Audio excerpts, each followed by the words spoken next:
Alright, hello everyone, I am Grant. This is World of Warcraft Classic Hardcore with Raven. Hello. Hello. Last time we were kind of a bit lost because we're running out of quests that aren't orange or red. And also we had a really close call that scared the shit out of me at one point. Let's not do that again. For today we have a bit of a different plan. Let's log in and then we'll see. Okay, 3, 2, 1.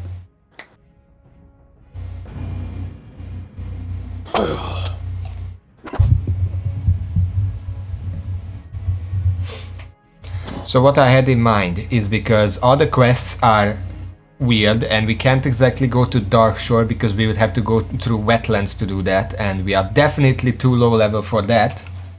I thought we are gonna go for some good old fashioned grinding. But at the same time, I was thinking that since we're gonna do some mob grinding for XP, we could as well tie it together to helping you level up herbalism, specifically by gathering Earthroot and Mage Royal. So I looked around what spot would be the best for doing both of them at the same time. And we're gonna go do that now. Alright.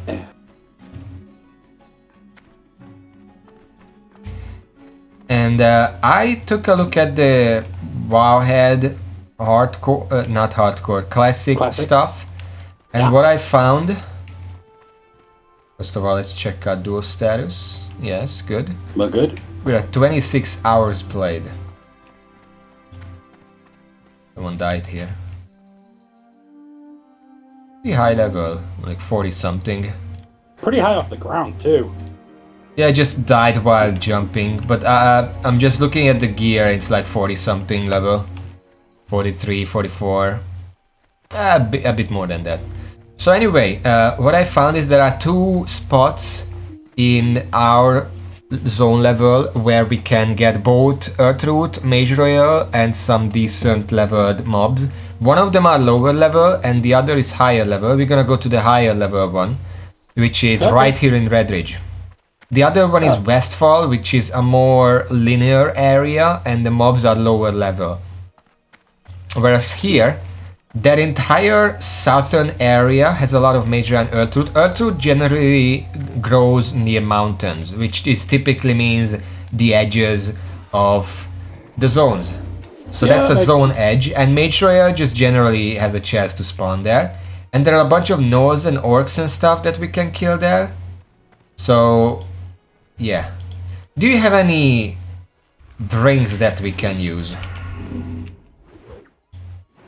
Because we are still gonna have to deal with Gnolls and stuff, and I don't want to. I want some assurance. Let's go to the road first. There are every enemies here.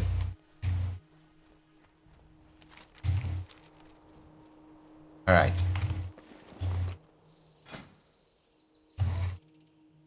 Oh, not that. One is enough.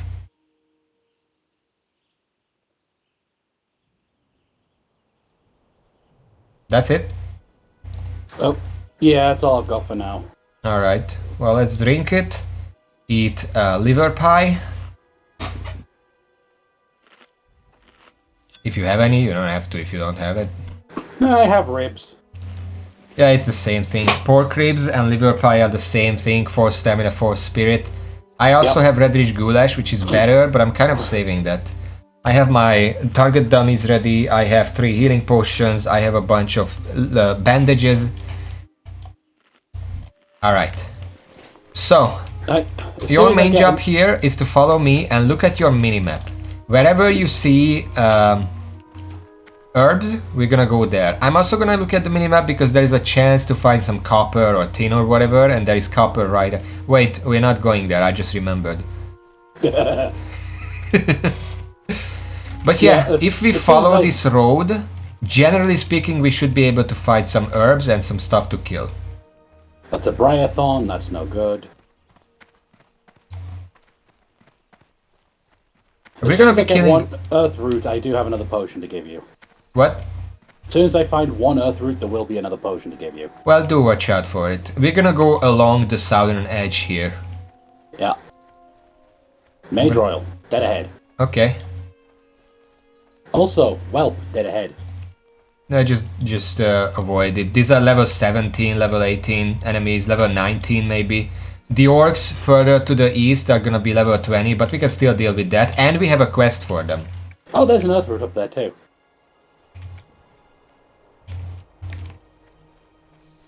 Where? Up here. Oh. So we are going to try to kill some orcs, the lower level ones, if we meet any, to do the quest as well. It's an orange quest, but there are some orcs that are level 20 which we can kill just fine. Real quick, make one of these.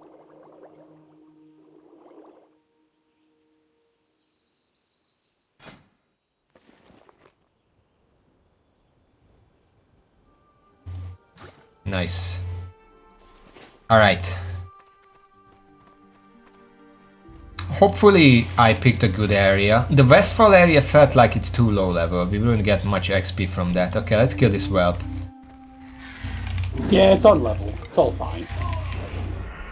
Yeah, these enemies shouldn't be difficult and we're getting some decent XP for killing them. And coins.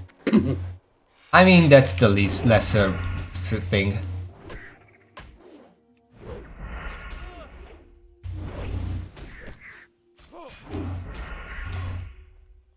Got some small eggs.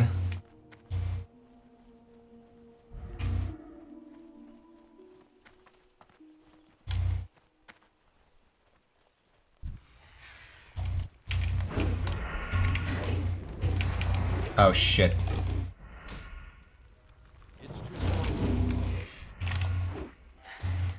Did you seriously hit that guy? I literally gouged him so we can fight them one by one. Please focus on one enemy at a time. I ran up so I can gouge it. I thought you were running up to kick it.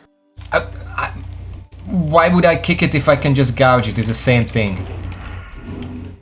And then we can finish off the condor. Okay, let me just loot this. I got bronze bar, copper modulator, handful of copper balls.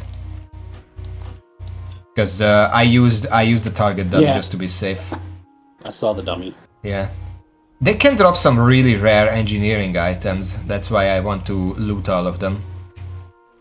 Right. And don't worry about it, I have 5 more. They're not, now that I'm higher level, they're not actually that expensive. I just need a lot of copper for it. And a few tin, not even that many.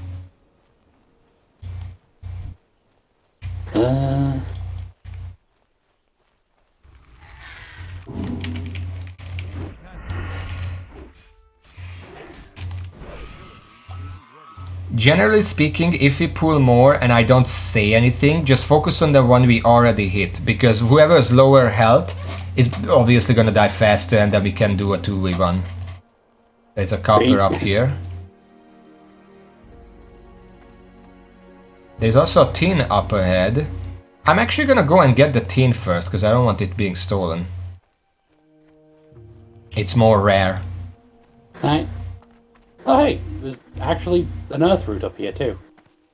Okay, how do I get up here? Is someone else going for it?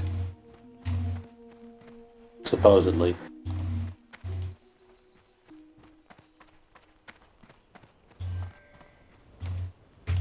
Alright. Ah. Okay. There's a tin across the road as well. I'm actually getting some coarse stone, which is gonna let me get more bombs. More of the better bombs. Okay, that does require 100. Which one? Bruiseweed. Yeah. Okay, I'm gonna get this copper and then we can go across, because there's a tin and we need a lot of tin. Well, I need a lot of tin, but you're gonna benefit from it as well. Yeah.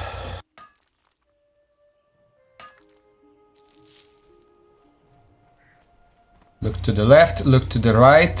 Whelp.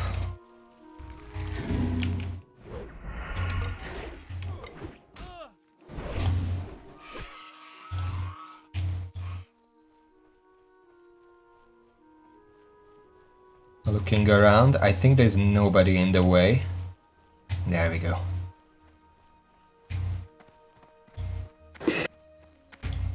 That bruiseweed is taunting me.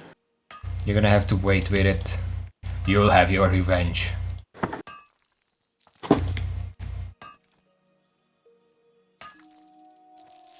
There we go. That's a lot of tin. Okay, whelp up ahead. Oh shit, 2 whelps up ahead actually. Spider as well. Yeah.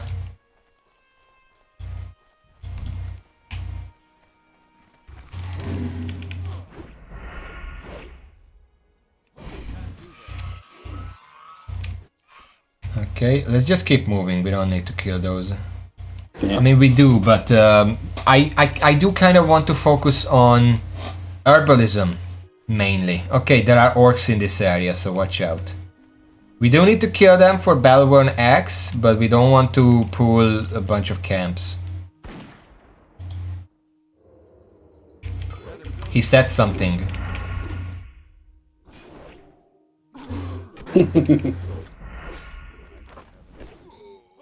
There we go.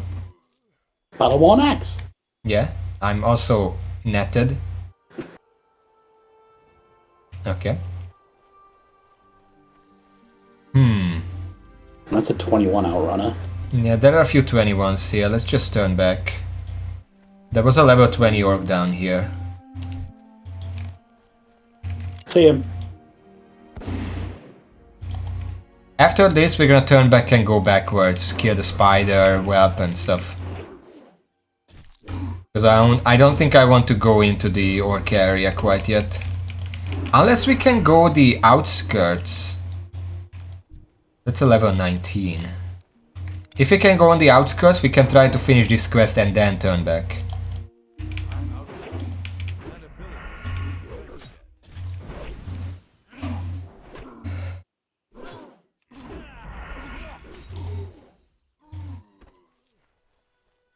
Nice. Yeah, I'm looking around just in case I don't want to run into any dangers. Okay, it's a level 22. 21, 21. I don't think we can go this way. Yeah, that seems a bit much. Let's just start running back. Yeah. Good plan. Spider. Yeah, I'm gonna pull it. You know what? I'm gonna wait for the whelp because they literally just swapped places.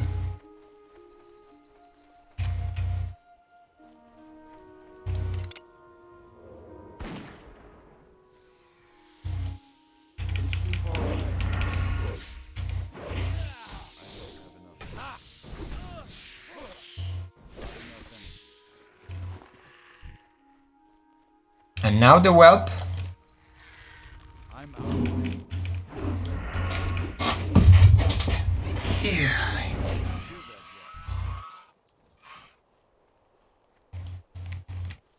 Okay. I'm just trying to look around so we don't... Because the webs are actually really small and kind of blend into this dense foliage over here. Yeah.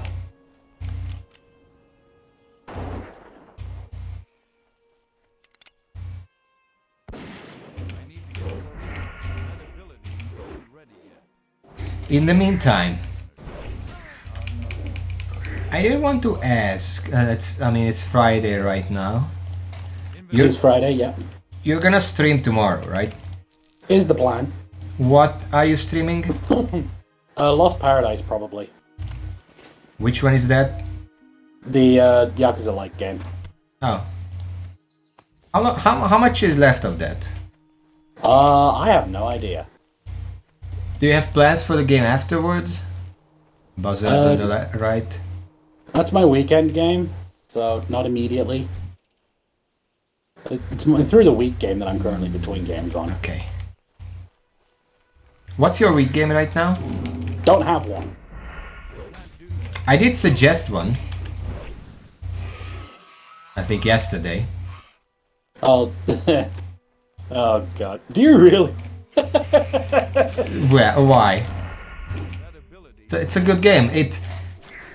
I'm pretty sure it would be a perfect fit for you.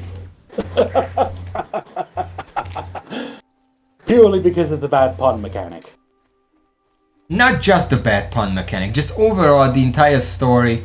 It's technically horror or more like a thriller or something. I don't know the difference exactly. But it's very... It doesn't linger. If that makes sense. I should probably explain for the WOD. I suggested... Yesterday I was browsing YouTube. And I found a game that I ended up suggesting for Raven to play, and that is Killer Frequency.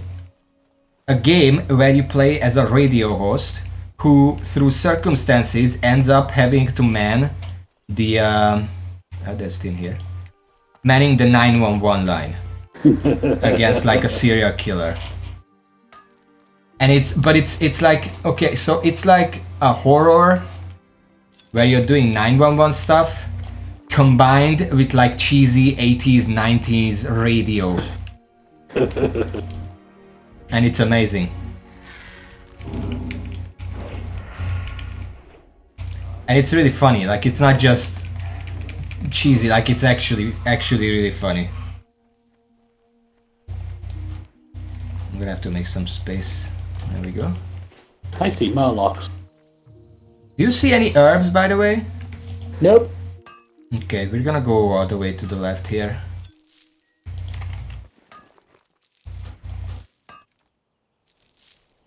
And I suggested to Raven that it's actually a thing that he should play, because it's right up his alley, minus the horror elements.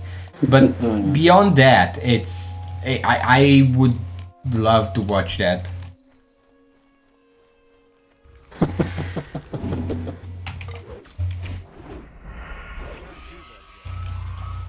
I don't know how much the game itself is. I didn't look that up. Yeah, that's the main thing I'd have to look up. I mean, I could look it up right now. Earthroot, Earthroot, Earthroot, Earthroot. Okay, watch out for whelps.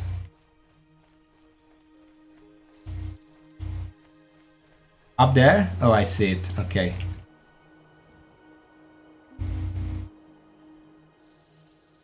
Let me insert some advertisement here real quick. Killer Frequency. It's 20 euros on Steam. Probably be about 15 quid then. I don't know. That's just my guess. 20 euro in... What did you say? Quip? GBP. Quip. Google doesn't know that. GBD? P. GDP? GBP. Pounds. Yes. 17.2 pounds sterling. Slightly less than that, actually. Is that a lot or is that not a lot? I've spent more on food.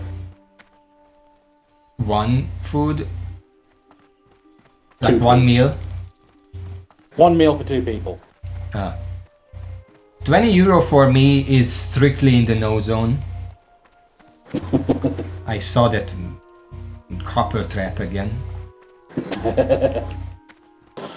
If it's not too much, we could, like, I'm not gonna say, oh, buy it, you must play it, but if you think that it could be worth it, I would really advise, or like suggest, that you play it, because it's amazing. Hey, that's Briathon, that's no good. There is a... Oh, shit. I got shot at.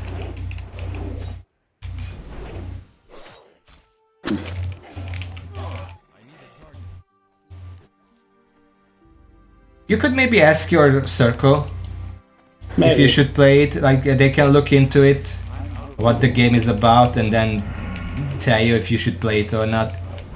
My vote is play it, so that's a one yay and 0 nay. I see Venture Co have claimed another victim. Level 40 Hunter. Died to a surveyor. Strangleton Whale. Those... I'm pretty sure those are like level 36 or something. 6 to 8. Must have just had a bad day. Or feared. Some of them have dynamites and fireball. I don't know if the surveyor does, but in general. You know, what if you asked your group right now during the stream and then we have live reactions? Nobody's around to respond. What? Nobody's around to respond right now. Well, you can leave the question there.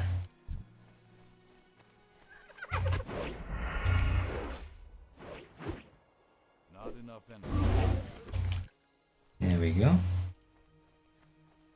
These are low level, but they still give XP. And there should be some Earthroot and Mage along this west wall. We not gonna go too high north, but we might as well check, because there was nothing over that way.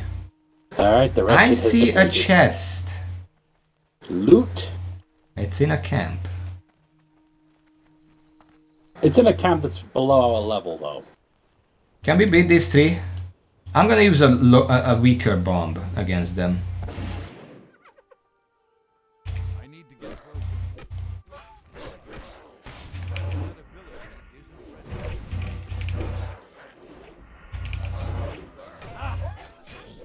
Watch your health. I'm watching. Surprise crit can easily always kill people. Okay, let me check this chest. We're sharing whatever is inside anyway. Lesser healing potions, light leather, wool cloth, and boots. Like some shitty cloth boots. You mind if I take these? Go for it. Light leather. I don't even know if I need that anymore. That's just... Watch out! Ah, god damn it. Those are high level, just run.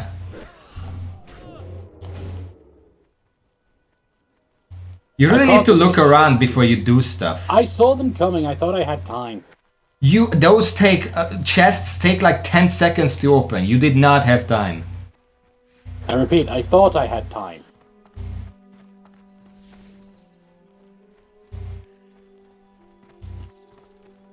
You can't just do that on hardcore. Like, if there is even a smidget of the chance that you're gonna pull like 5 enemies onto yourself because of greed, just don't go for it.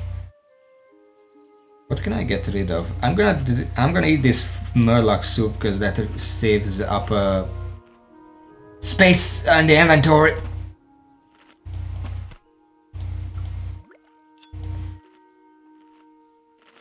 Alright. That chest, I was kind of hoping it would have more herbs. It didn't. Yeah. Okay, let's start heading back. What's your herbalism right now? It is... Damn it, I pressed the wrong button. 62. That's pretty good. Yeah. I think I can pick up something else at 75.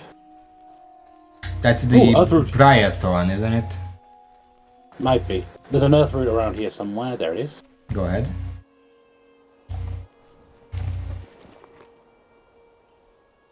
That's 63. Nice.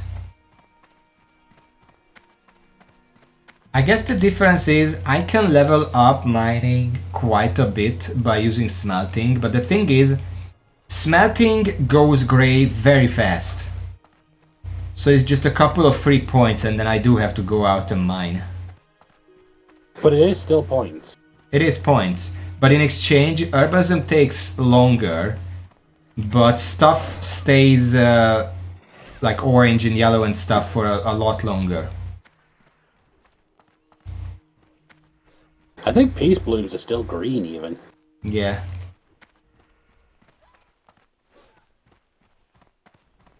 I'm trying to think of a topic. I should really do this before the stream. Ah! It's not as fun if you don't do it live. What? You don't get anything quite as interesting and off the No, I'm cuff not if you saying don't. like what exactly should I say and then we discuss what you should reply to it or whatever. It's just No. an initial topic, because if I don't have a topic I can't start a conversation, discussion. See, sometimes I've found that even if just selecting a topic can get kind of stilted. And Well really, then like, select a topic. Ask me something. Like right now, improvise. You'd think I'd be better at improvising, but no. Well, you advocated for improvising so much, so just ask me something out of the blue, preferably something appropriate. Suddenly it became a lot harder, huh?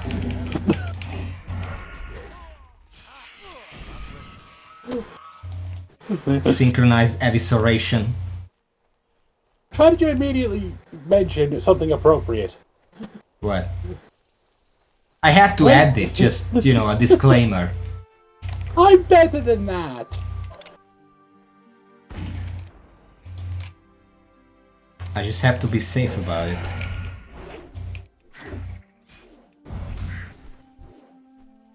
CS belt.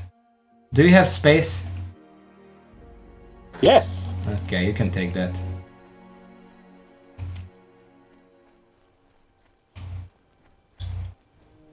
No question, no famous improvisation. I mean, I didn't just ask why you had to mention the appropriate thing. Why? You could have asked something if I didn't say that? No, it's just like, I had something, then you said that, I completely forgot it. It's like, wait, why did you say that? Well, I try to remember. Oh! Oh, we're getting an entire mage set over here. Yep. Game is trying to tell me something.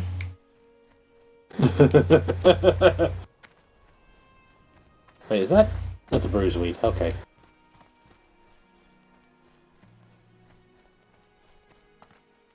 I see a copper up ahead. There are some enemies in the way though. That we can't deal with. I don't think pulling the spider... The web doesn't give a shit about the spider. They're not gonna pull each other.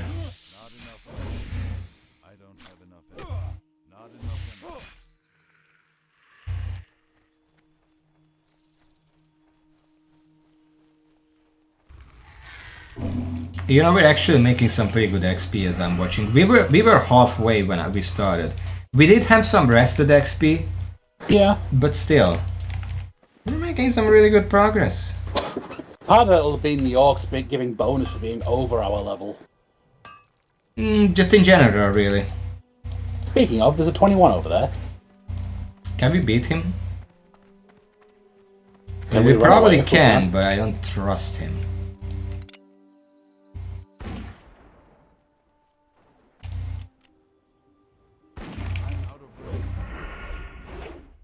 I'm gonna gouge. Okay, he's turned towards you and you literally... I can't move! Bring him back here! He nets me and then you just run him out of my range. What are you doing?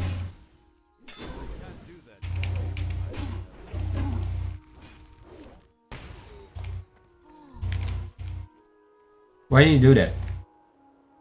I didn't realize he'd aggroed onto me. What? He was literally turned towards you and I couldn't gouge.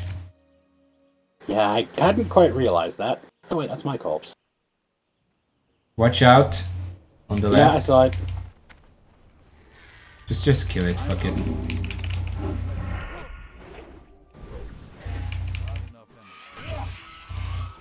I guess against level 21s we can use the gouge tactic. As soon as they come to melee range, burst, and then I gouge, and then we burst, and then you gouge. Okay? Alright. Do not garrot! Okay, I'm gouging. You could have bursted him when I did. Okay, well he's running, it doesn't matter. Did you, when you went invisible there, were you planning to garrot? Yes. I literally said that we're gonna gouge him. Gouge breaks on damage. Yeah, I forgot that dots count towards that. Yeah, it's not fear, it counts.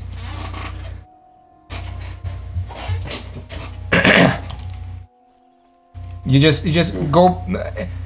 I mean, you can go behind him and then just Sinister Strike him and eviscerate him and then I gouge.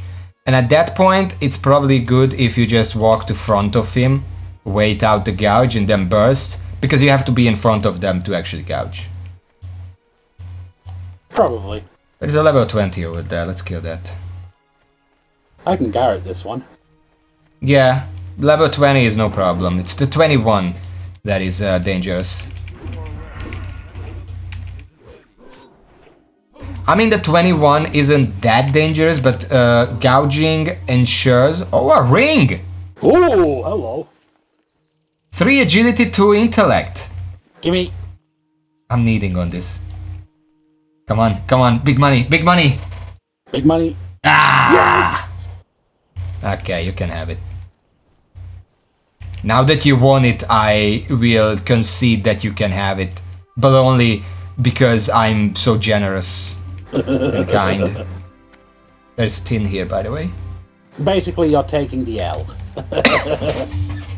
Well, I wouldn't go that far. I mean, you're accepting defeat. That's taking the L. I'm accepting defeat as after you've already beaten me. Okay. I actually have a lot of garbage. Can I give you some stuff? I can't hold all this stuff and I want to make some I have bombs. 1 slot. 1 is enough. Just give this back to me after I'm done. Just 1 tin. Okay. I'm gonna make some bombs to get rid of some of this stuff. I don't know how much copper bombs stack. Oh. What? Oh. What? Right, I can make these.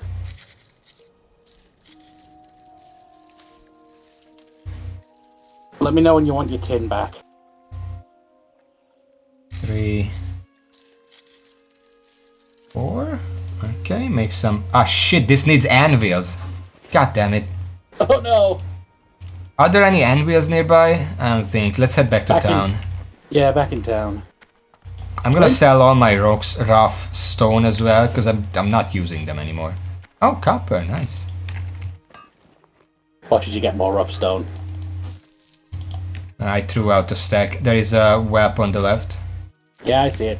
I didn't actually get any, but I got enough copper to overflow. There is also one on the left.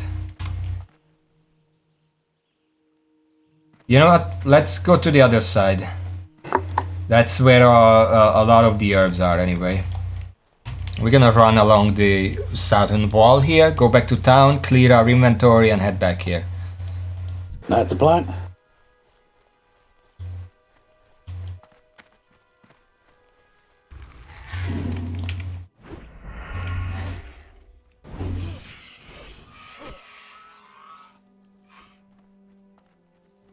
Okay. Do you remember your question? Yes, kind of. What is it? What's wrong with dried banana? Again with this?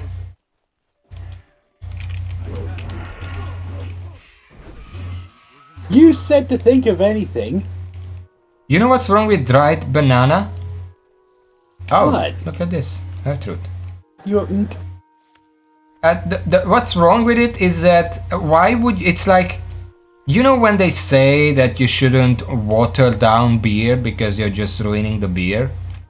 Right. Yeah, well, drying bananas ruins the banana. But it makes it crunchy. But it's a banana. If you want crunchy, buy a fucking bag of chips. Why do you want banana to be crunchy? Because sometimes you want something sweet and crunchy. It's not sweet. It's just chewy and disgusting.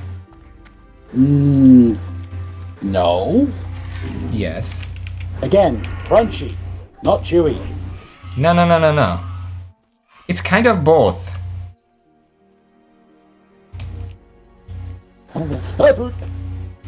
Watch out for the whelp.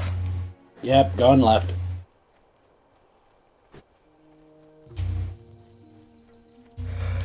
If you want crunchy and sweet, eat a fucking cracker.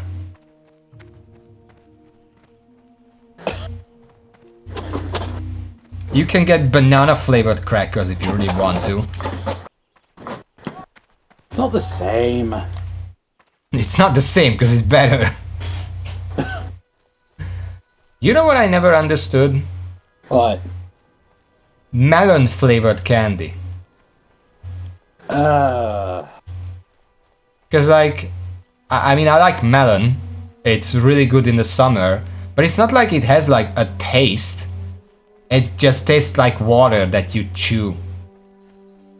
So putting it as a flavor, what is that flavor? It's just, there's just fucking water flavor.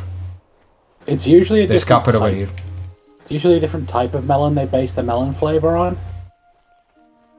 Because like dogs, The only fruits time come in all actual, kinds of breeds. the only time actual melon has flavor is when it's overripe, and that's not a good flavor.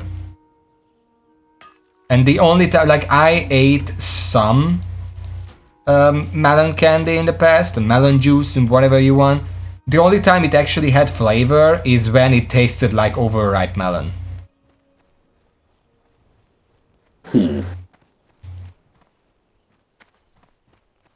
I didn't think this through. Stay here. Yeah, I think we can make this. I'm just very paranoid about falling damage. Look, it's fine. Rogues supposedly get a passive at some point to reduce falling damage. And I mean, even out of the gate, even if we just stagger the fall, that's still less damage than we would take from a big fall. Yeah, but you can't always tell from a glance if you can actually stagger. You're just gonna slide all the way down.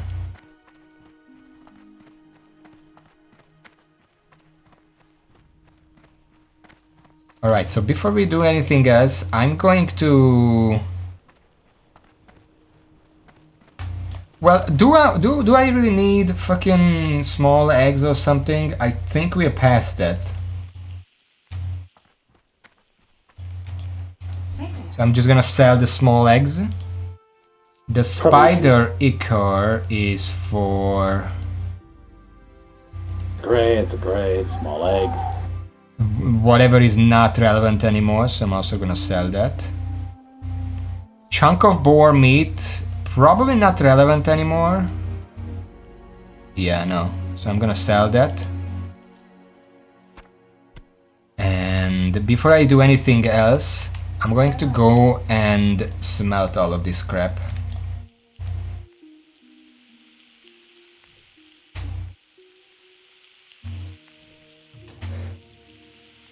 Yeah. You're cooking metal, I'm cooking fish. Ah. Because, I mean, it's just turning one fish into one fish, nothing else is needed, so it's probably profitable. I don't know, I'm ultimately turning rocks into bombs. But I need to make some space here.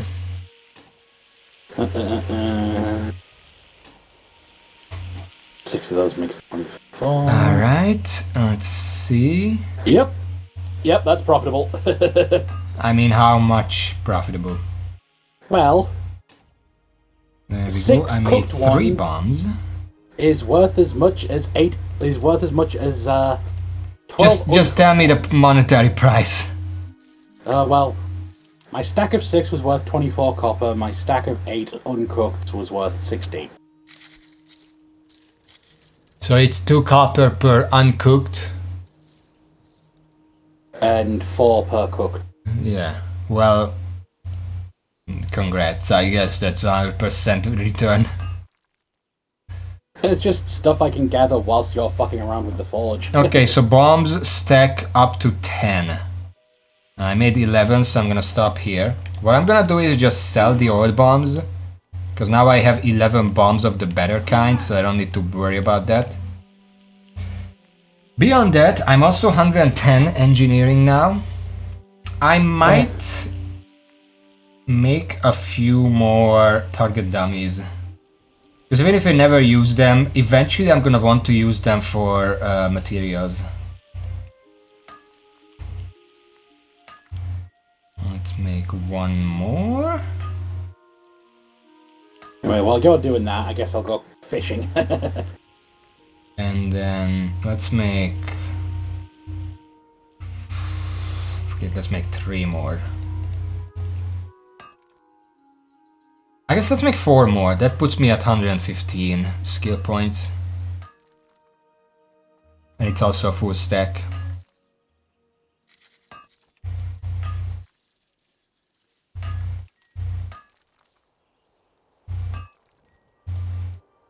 I need 1 copper modulator.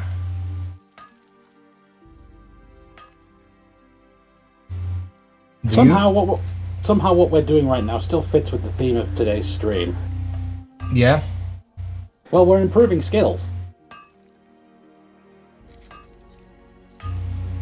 Do you hear how smart I am, by the way? Make the modulator, fasten the copper bolts, overlay the wool cloth. I only hear ego. What? That's 16. I overshot by 1, but I have a full stack, probably a full stack of target dummies now. What else? I guess I'm gonna finish... Well, if it's 10, I don't think... let's see, that's 4, that's 7? How's your gun ammo looking? Gun ammo? I have 108. It's fine.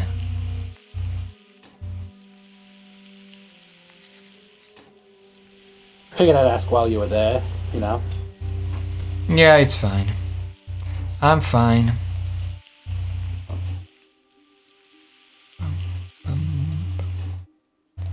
And then melt this into bronze. Can't wait until I get iron, I don't have to deal with copper anymore.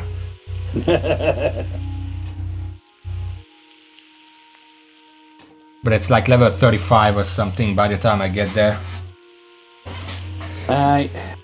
There we go, full stack of bronze. Back to the merchant, sell all the rough stone. And I think that's it. Okay. I made some space. Put that there, put that there, put it there, done. I have 9 slots now. You ready to go back? Almost. Why are you cooking, by the way, if you're not getting skill points for that? Because it makes money. But you could just save that and make money later and skip like 30 skill points.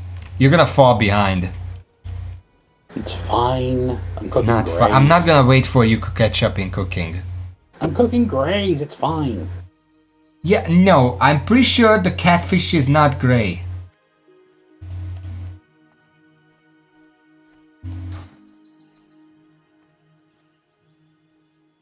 You just basically, I mean, I don't know how many catfish you cooked, but you just basically gave up like 15 points for 30 copper. It's fine. Yeah, but I'm not gonna wait for you to level that up later.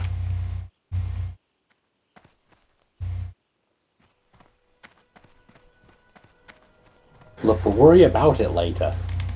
Well, you're worried about it later, because I'm not doing it now.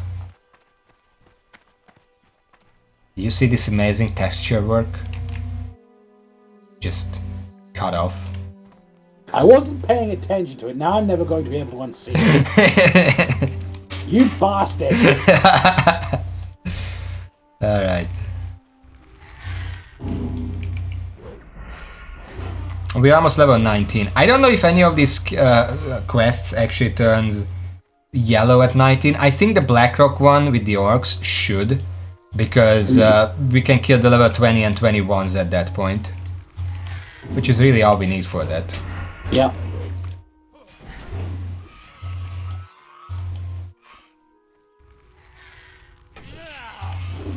I don't have my kick yet, by the way.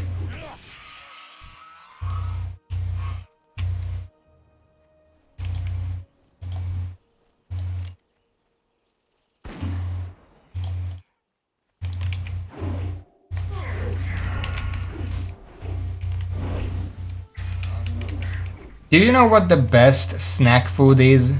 Because you keep Nope. coming back to dry food, but that's disgusting. You know what the best is? Ah, crap. Okay, you take that one, please.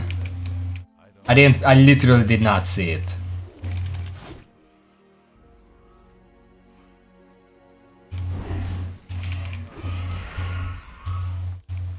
Anyway, you're saying best snack food? Best snack food? Fruit. Not dried fruit, just normal fruit. My favorites are... Well, the apple is a classic. We have a lot of apples. Orange is pretty good, very juicy. Grapes, one of my favorite food is grapes. Banana is pretty good. You can even slice it up and make like a fruit bowl. What else? I guess those are the standards. So... Just don't fucking dry it. You don't have to. 3 of those I actually prefer dried. What? I actually prefer 3 of those dried. Why? Grapes, the texture bothers me if they're not raisins. Dried grape is just fucking raisins. Yeah. I hate raisins. Fucking... Okay, I guess we're not killing that. Dried banana is the greatest. Nope. I mean, you're factually incorrect, but okay, go on. Look, it's not your typical dried fruit where it's kind of squishy, mushy, chewy. Yes, it is. Not if it's been done right. Then it's never been done right. That sounds like a personal problem. It's not a personal... I'm not doing it. I'm not the one who doesn't do it right. But yeah, what I like to do is when we have like basically any kind of fruit, I slice it up. Obviously, if it's grape, I don't slice it up, but otherwise I do. And then put it in the freezer for like 5 to 10 minutes. And it's a really nice cold fruit. And then I can eat it anytime. And dried orange just kind of works, really. Dried orange, like the entire... Isn't the entire point of the orange is that it's one of the most juiciest fruits ever?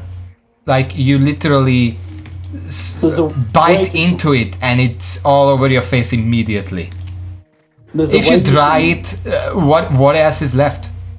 There is a way to dry it that, like, doesn't... It's closer to freeze-dried, I guess. No, why the fuck dry it to begin with? I thought the entire point of drying something is to not make it not wet.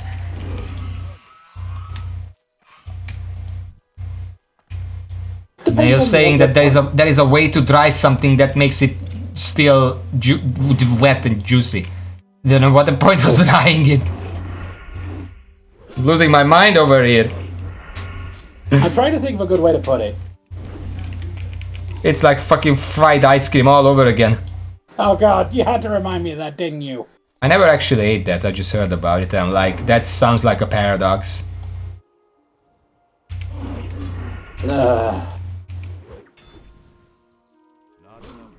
What the fuck is fried ice cream? Like, that doesn't sound like it makes sense. Silver! If we were in a safer area, I'd look it up. Well, this area is safe, nothing ever spawns near this lake. This is probably a good fishing spot as well. Fried ice cream. 2 silver. 3 silver, holy shit. 4 silver, I got 4 silver from this. Oh, okay, I see how that works. What? It's a bowl of ice cream. Yeah. Like a scoop. Yeah. That's wrapped in a cereal or a biscuit or something. And then fried in the biscuit. We're gonna do a gouge here, by the way. Yeah. Nuke. And then I gouge. Okay, I'm about to gouge. And you hit him. I pressed the button to unattack.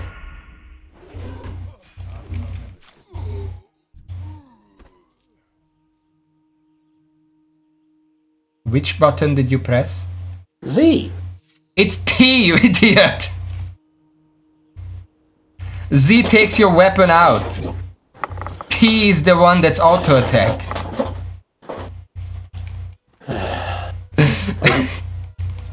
You can thank Final Fantasy 14 for that one. Z is entirely what's the word? Cosmetic. Because putting your weapon away in Final Fantasy 14 also cancels your auto attack. Well, here it's the other logic, because if you're attacking something, you can't put your weapon away. Okay, there's nothing here, let's head back.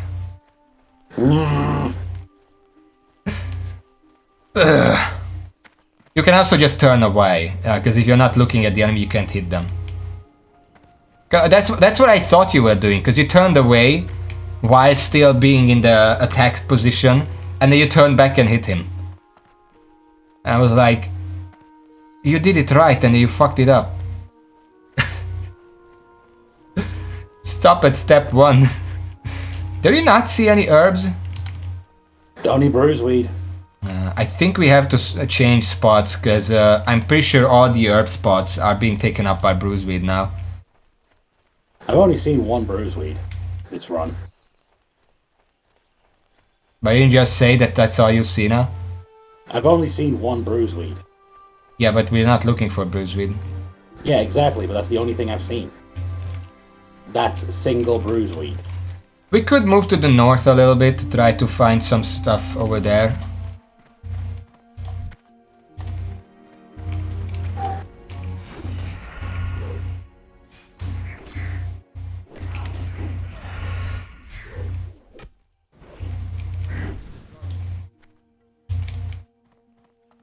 I forgot where we were. Before I fucked up or after I fucked up? With the topic that we were talking about something. We were trying to figure out fried ice cream. I still don't get it. But whatever. I kind of get it. It sounds like, even if it works, it still sounds like a fad. I mean, apparently there's one spot that's been selling it in London for 10 years. Hasn't even been a thing for 10 years. Who came up with, like, whoever came up with fried ice cream was already doing really crazy experiments. Like, you don't discover that by accident. I stand corrected. What? First served in 1893. I mean, if you go far enough back, you can find anything in the ancient times.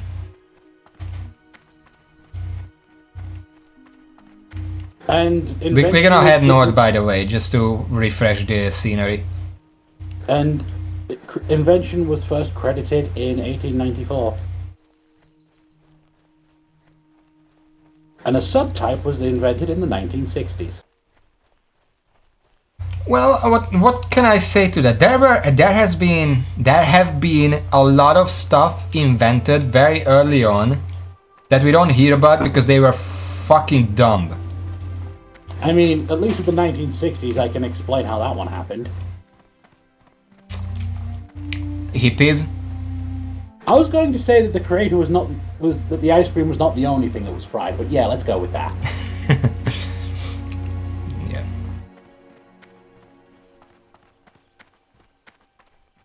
They invented a lot of garbage in those times. Nah.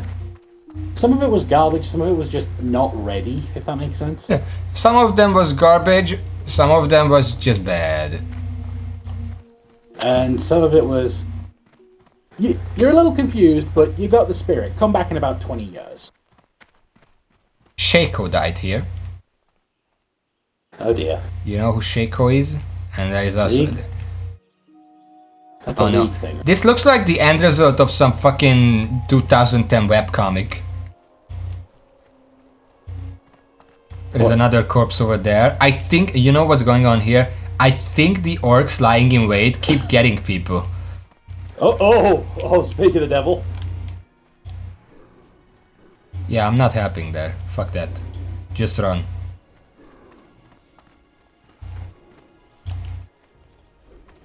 The sneaky orcs keep getting people.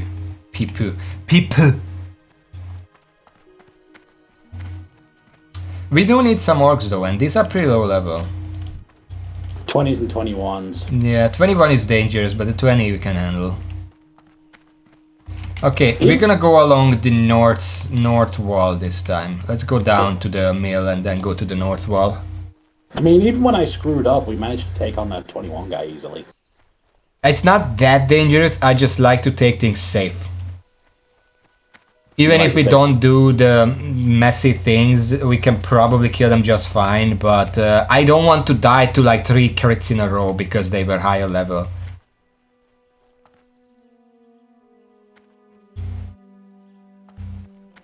Spiders! Look what's here. It's a mill. What? It's a mill. No, these. We can level lockpicking here. Oh shit. There are practice lock boxes here. Fuck, I don't have thieves' tools. Yep. You decided not to get them because they were expensive, and we agreed it would make more sense for me to get them because I had more money at the time. You think I can buy them in Redridge? Don't know about Redridge, maybe. Thieves' tools. Classic. Where can I buy them? Alteract zone strength. Fuck, I can't. Oh, no, wait. There's a poison supplier in Redridge Mountains. In town. In the inn, apparently. Can we go back and buy me one? I literally have over 1 gold right now. I can afford them and then we could level this up at the same time. Yeah, let me just finish this one. God damn it. Okay, that failed. Let's go. I didn't know these are here. It would make things easier if we can both level it up, obviously. It just completely skipped my mind that I didn't get it. Bonus points. It still fits with the stream theme.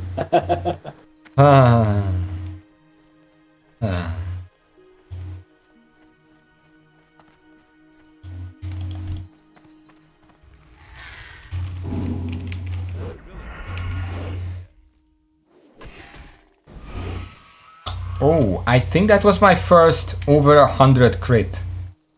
Nice. It was 105. Not bad. Oh, what? Ah, outrunner, sprint! No, we can kill it. I'm gonna gouge. No, you gouge, because it's turning at you. You don't have to get scared, it's just a fucking outrunner. We can deal with him. There we go, easy. I got a battle 1x, nice. You okay, Deborah? Fine, just surfing the net. Walk on the right side of the road, just in case there are more outrunners on the left side. You don't have to get scared like that. You got so scared, you scared me. Like what? Did you pull a camp of orcs or something? I thought I actually did have multiple. I turned around, what? And it's just one orc. I thought I had actually pulled multiple. It's like if I made a comic out of that, you would be shitting your pants because like a fucking baby orc jumped you. And then I would like, it's just one orc, whatever, and then it bites your ankle because it's actually kind of dangerous at level 21. But also, it's not as bad as you're making it out to be. I think it's up here. No. Where are you? Garrod Crawley, poison supplier. Maybe it's not even in here. Maybe in the basement? No, it's not the basement. I see the picture. It's a red carpet area. Yeah, no, maybe it's just in the other house.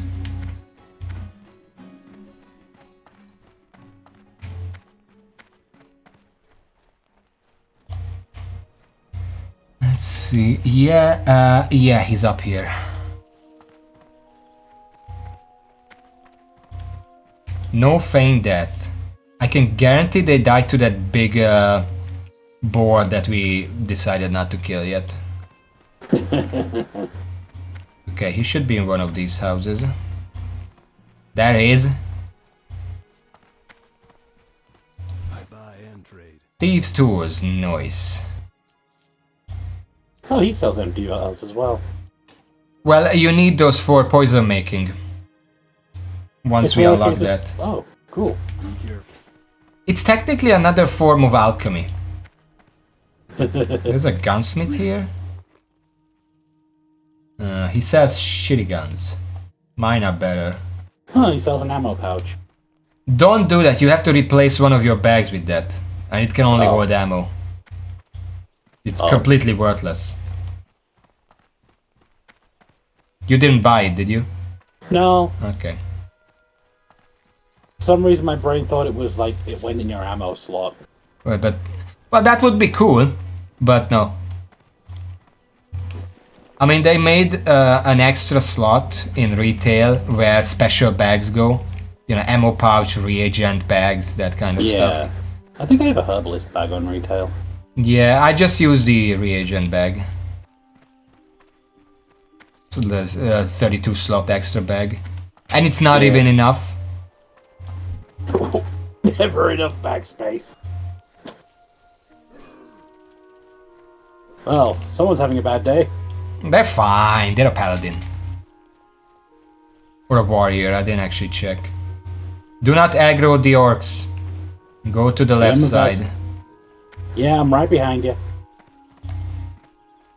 There are 3 of them in that spot. That's a lot of people die to that, I can guarantee it.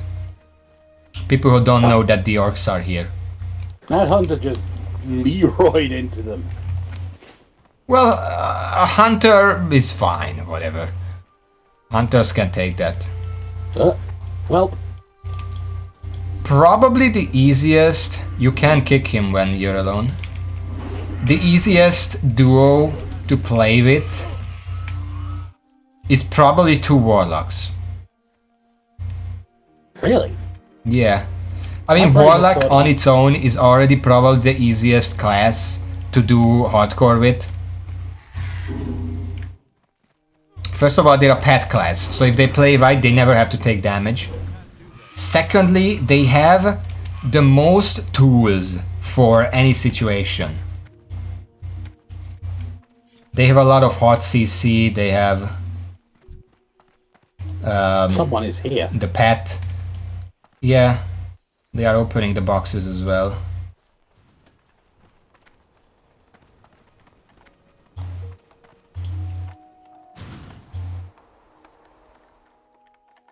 I'm pretty sure I am opening this one already. They are trapped, but don't worry about that. Can you fucking stop that, please? Yeah. Whenever you open... Stuck Okay, you know what? You go to the rightmost side, I go to the leftmost side. Because anytime you open a trap chest, the rightmost side, I literally said rightmost, there is a rightmost there. He's opening it now. Because whenever you open a trap chest, I get interrupted. And I guess that guy is not cooperating, so it doesn't really matter right now.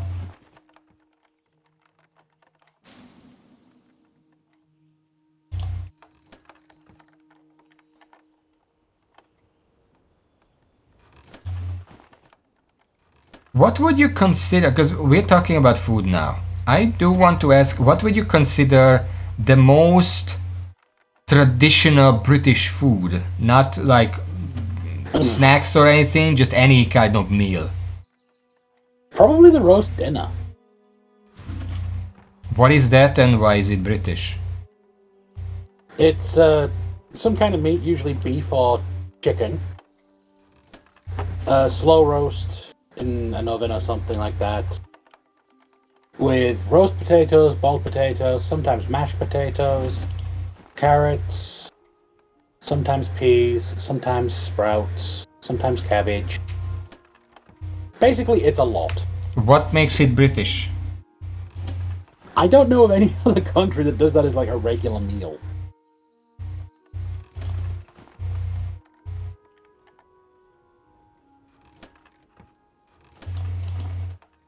I don't know. I just know, there are. If you ask the same thing of me with Hungary, I wouldn't be able to say just one because Hungary has like a dozen very typical meals that it's either very Hungarian or just in general very Eastern European. There are a lot of overlaps there. For example, the one you should be most familiar with is probably the goulash.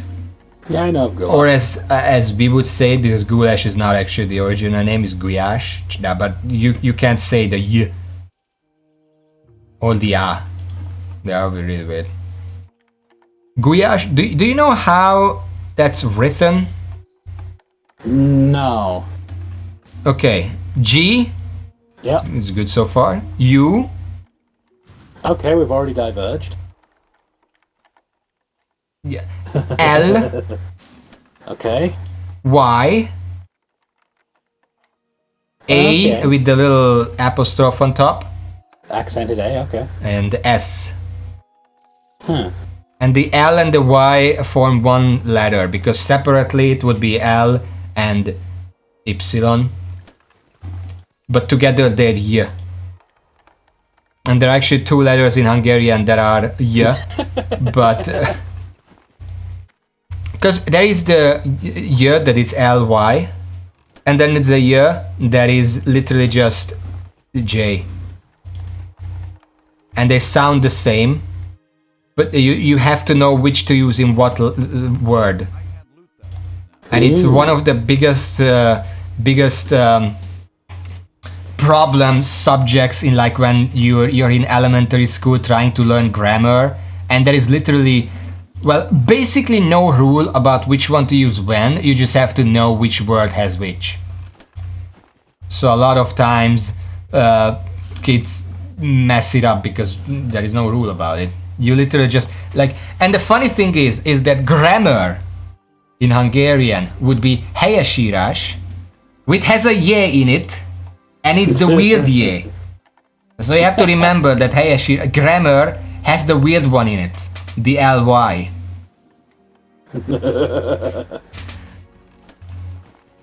So that's cool. But I was talking about food, goulash. And if you think goulash, what food is that? It's a stew. It's a stew. But actually, in Hungarian, goulash can either be a stew or a soup. Oh no. It's also a soup. It's specifically called, like, if you just say goulash, well, if you just say goulash, it can either be the stew or the person who watches over beef. What animal is that in English? Cow. Not cow, the male one. Oh, bulls. Bulls. Grey bulls specifically, that's the Hungarian bull.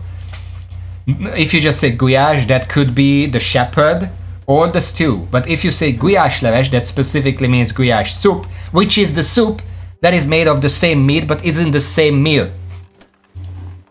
Hey, Babana. Hello, Urbaner. We're just talking about, I don't know what. Food again. Food stuff. It's a common topic. I like food, and whenever I stream, I get hungry.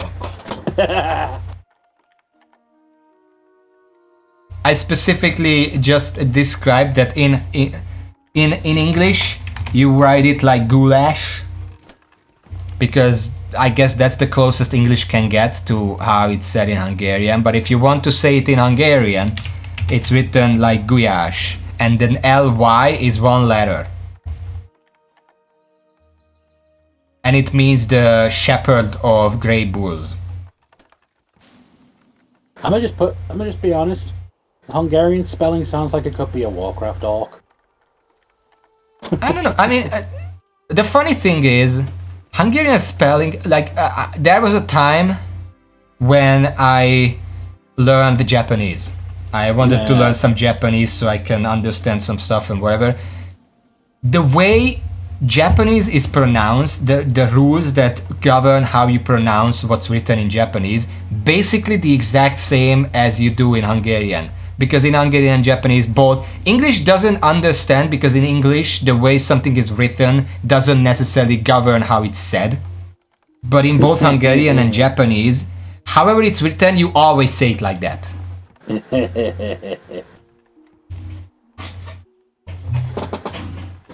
And that's before you get into dialects.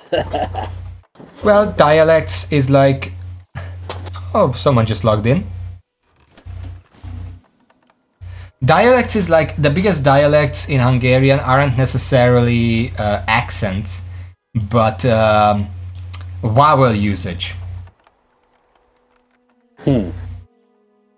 Because there is like... Me, I speak the primary dialect, but not the primary accent. Like, my accent is a bit more peasantry.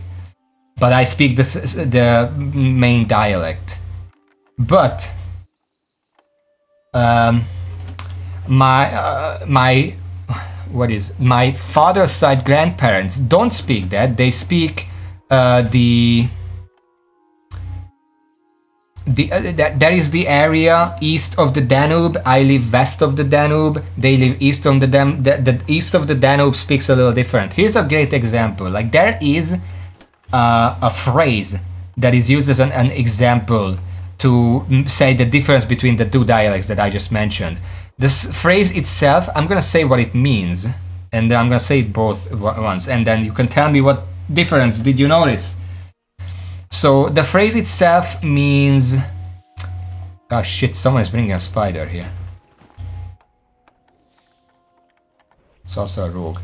Anyway, so the phrase, if I translated it, means something like... Eat bread with cherry. If you don't need it, put it away, you can eat it tomorrow. It's a very simple phrase. Now, in my dialect, it would go like... Egyél kenyeret meggyel, ha nem kell, tedd el, megeszed reggel. It's a lot of ease, if you noticed. Now, in my grandparents' dialect, this exact same phrase would sound like Egyél kenyeret meggyel, ha nem kell, tedd el, megeszed reggel. What did you notice there? All of those E's turned into U's. Not all of them. But a lot of the E's that appear in sentences and words, they use a lot of U's instead, which is like this letter. You don't even have that in English, but it's that letter. That's the U. Okay. You replace a lot of the E's with that. Oh, so it starts something like a German sentence instead. I don't know. I think it sounds pretty cool. Let me just check my skill. Lockpicking, we can go up to 90, so let's keep going. These are green, so we can go a bit more. What's your lockpicking? 51. 51? Yeah, I keep getting interrupted by the others. I'm at 60. Well, because you're in the middle, probably. I'm at 67. I think these should go until like 70, 75, something like that. Do we have an albino goblin here or something? Look at this rogue. No.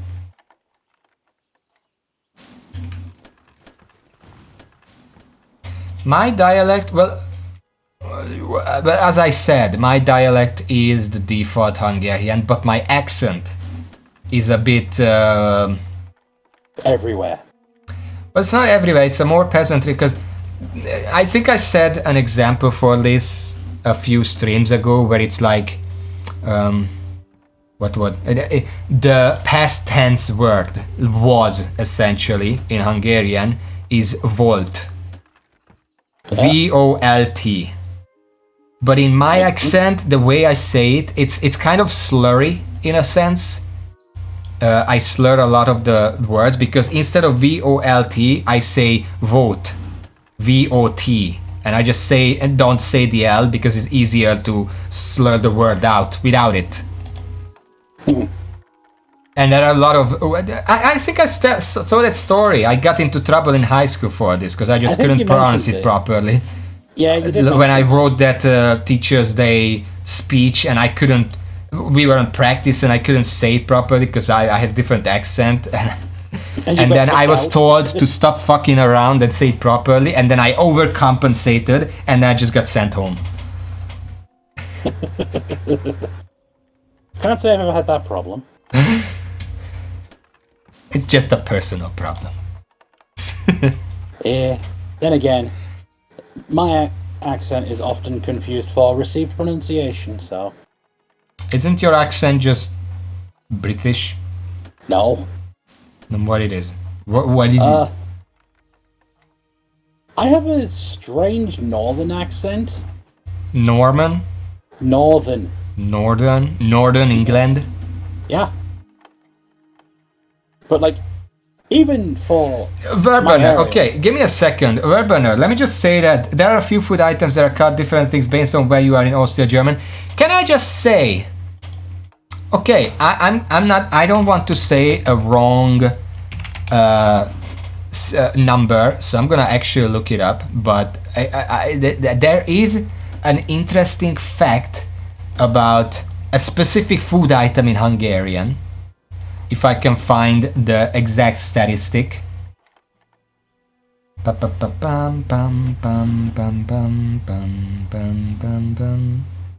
is it with mainland European languages calling them earth apples? What? Austria and France, well, Verburner's region of Austria and France both call them, but basically earth apples when it comes to potatoes. Potatoes? Yeah. Well, it's funny you should say that. Let's see. 1, 2, 3, 4, 5, 6, 7, 8, 9, 10, 11, 12, 13, 14, 15, 16, 17, 18, 19, 20, 21, 22, 23, 24, 25, 26, 27, 28, 29, 30. In Hungarian, the following words all mean potato. Bandurka, bigyirko, bolyóka, burgonya, csicsóka, csúcsorka, földi alma, which is the earth apple, golandé, gruja, gumó, gruja, India, kartifli, kolompér, kolompír, kompér, krumpedli, krumpér, krumpli, kukujó, kutyatök, which means dog pumpkin, by the way. Pumpkin being a synonym for testicles. Lapcsák, péra, piskó, pityere, pityirkó, pityóka, svábtök, tojórépa, and tótrépa. Those all mean potatoes in different dialects. That's 30 words. Some of them are compound words, by the way. Like, as I said, földi alma, that literally means earth apple, as you said. Let's see. I want to emphasize, by the way, the main word for potato is krumpli. Some dialects, some regions, like krumpli is used countrywide. Some regions of the country also very frequently call it burgonya. And some rare dialects call it kolompér often. These are the three main words used. Everything else is very specifically regional. But they all mean potato. Oh god.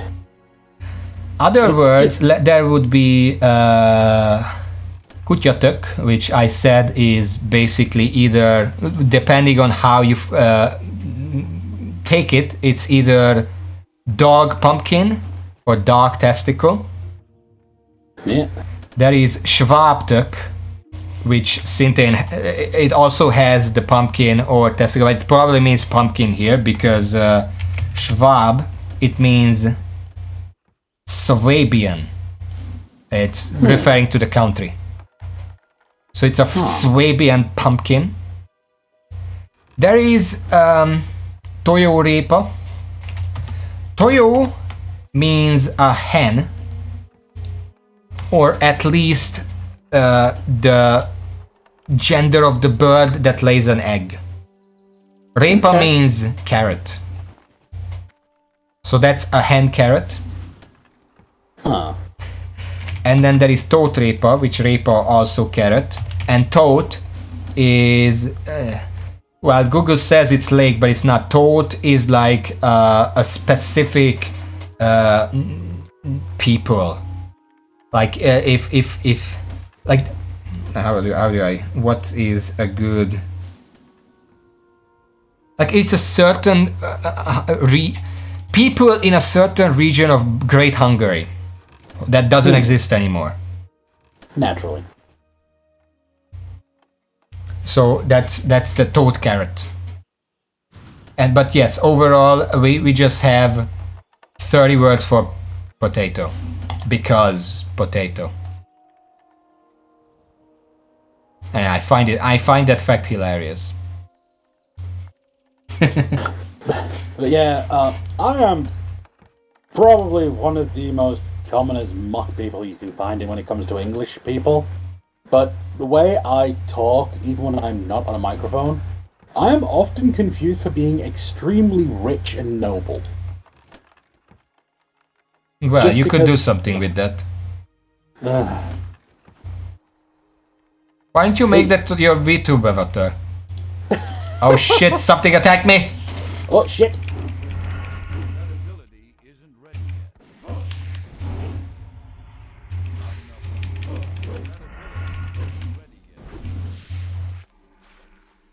Yeah, it's often mistaken for received pronunciation. The fuck? Okay, I'm moving over here.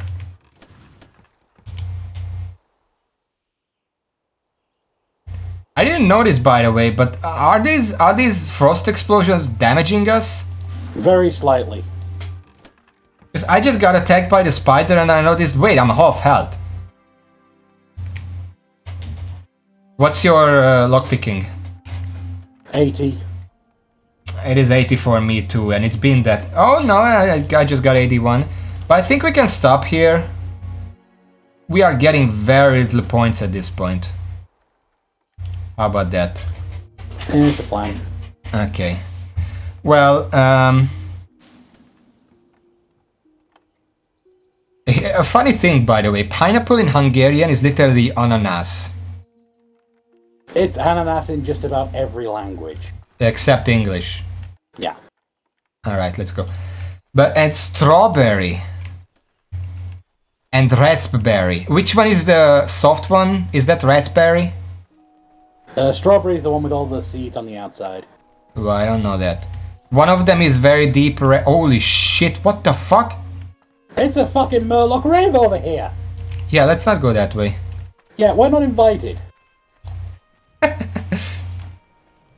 Does who have a word for when someone says something is not true but then you disagree with them?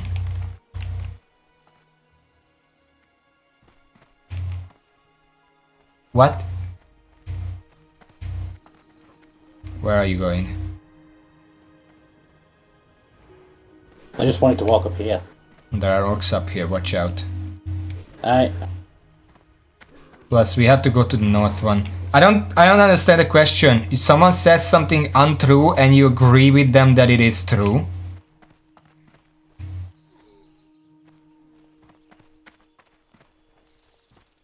Or someone says that something is not true and then you disagree that it is true.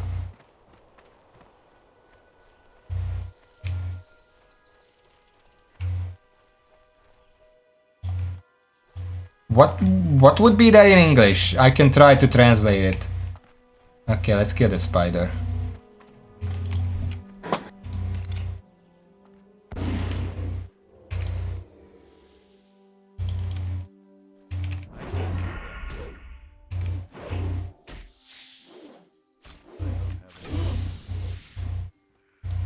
I don't have enough energy.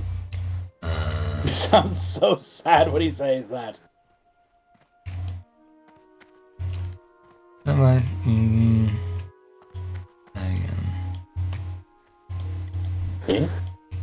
I guess in Hungarian, if someone tells you you're not a real cop, and then you say yes I am because you are a real cop, you would just say Degen, which is 2 words. It basically literally translates to but yes.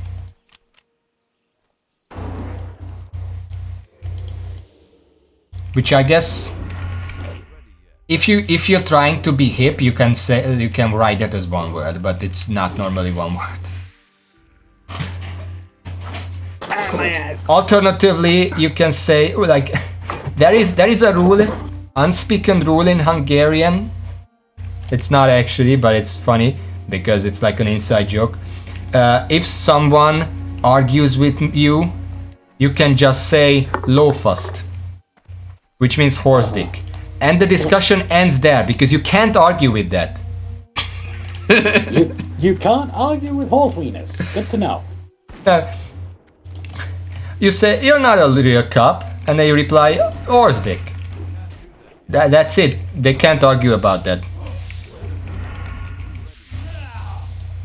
Oh. Hello. Oh. 9.1. Gimme. This could be good as an offhand for me. But it's kind of...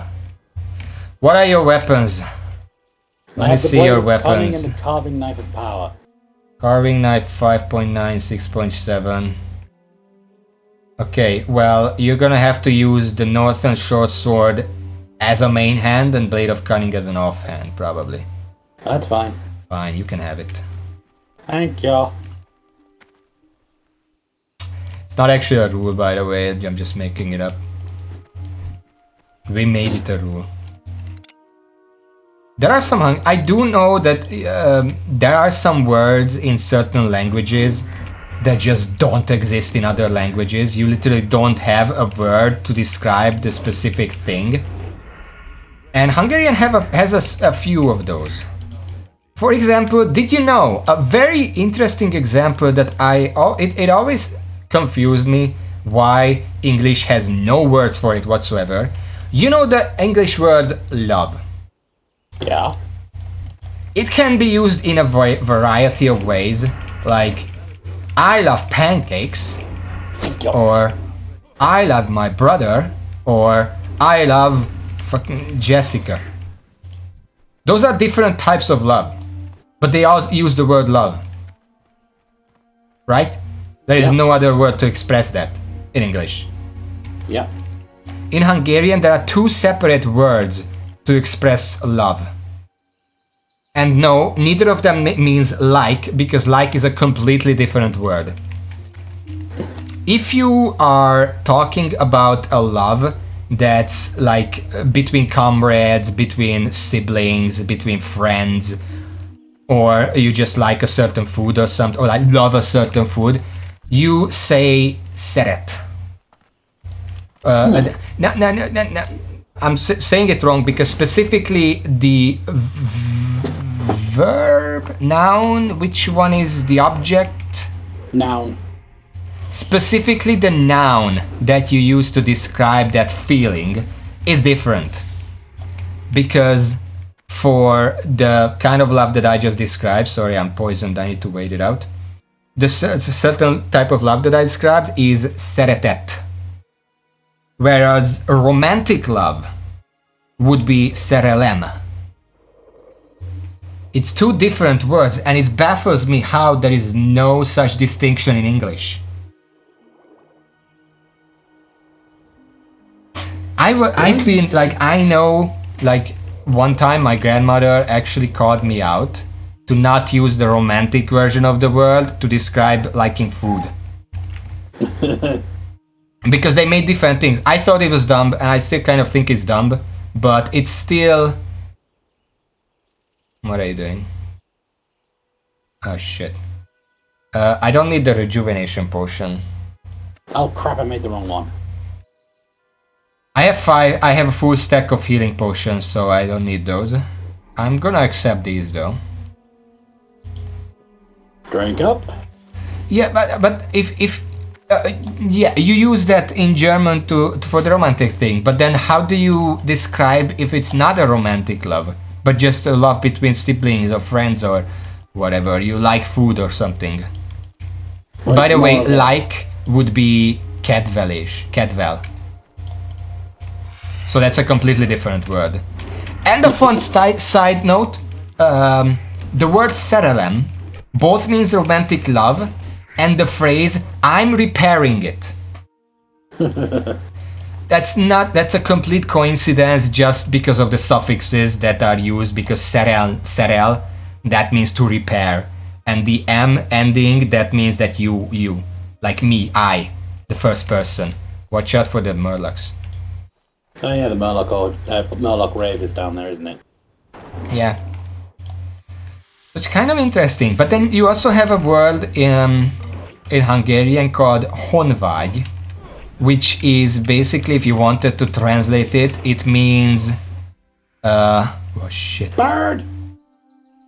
Vágy. What would you translate that? Vágy. Home desire. It basically means homesickness, but it's just a specific word just to describe that specific thing. And I guess homesickness would be the English word for it, but it's... Is it one word? It's usually one word, yeah. Yeah. I guess that doesn't really count. But then, okay, here's the most artistic word that I know in Hungarian. Well, one of the most. You know when the sun or the moon is very low angle above water, and they make a reflection that's like one line. One yellow line for the sun over the water, it ripples slightly, it's beautiful. Or one like gray line for the moon. You know that phenomenon. Yeah. English doesn't have a word to describe that, right? That vision, that phenomenon. Not that I can think of. A word or phrase or whatever. Well, in Hungarian, those are called the sun streak, so to say, is called a golden bridge, and the moon streak is called a silver bridge. Fair enough. And I think that's genius.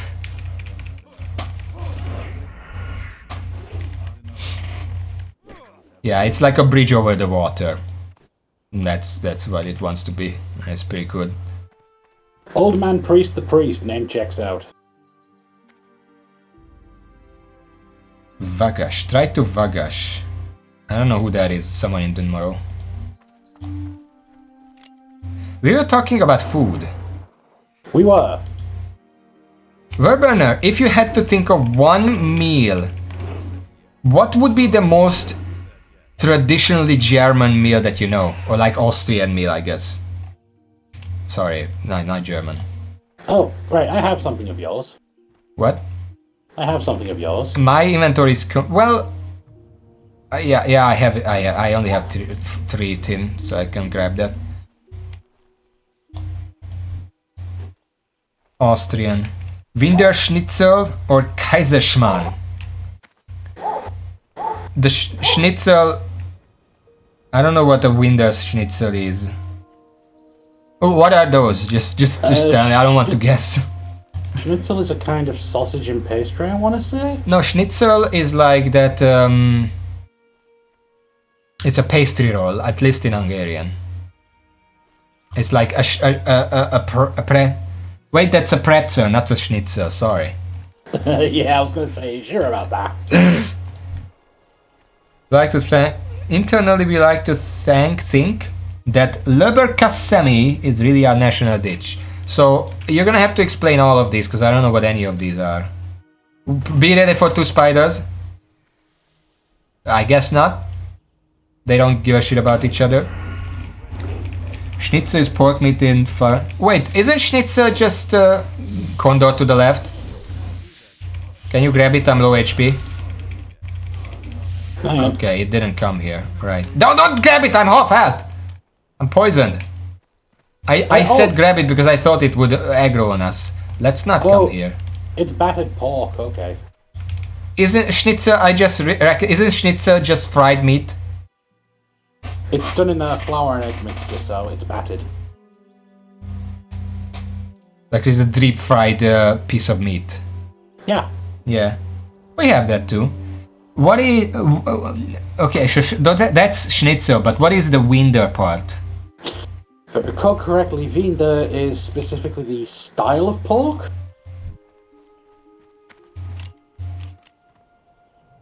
What's the style? Like goat, or what do you mean? Like the way it's seasoned. What is Winder? Winder, or I don't know how it's said. These fucking spiders keep poisoning me, I hate it. Watch out, bird! Bird! Okay, respawns.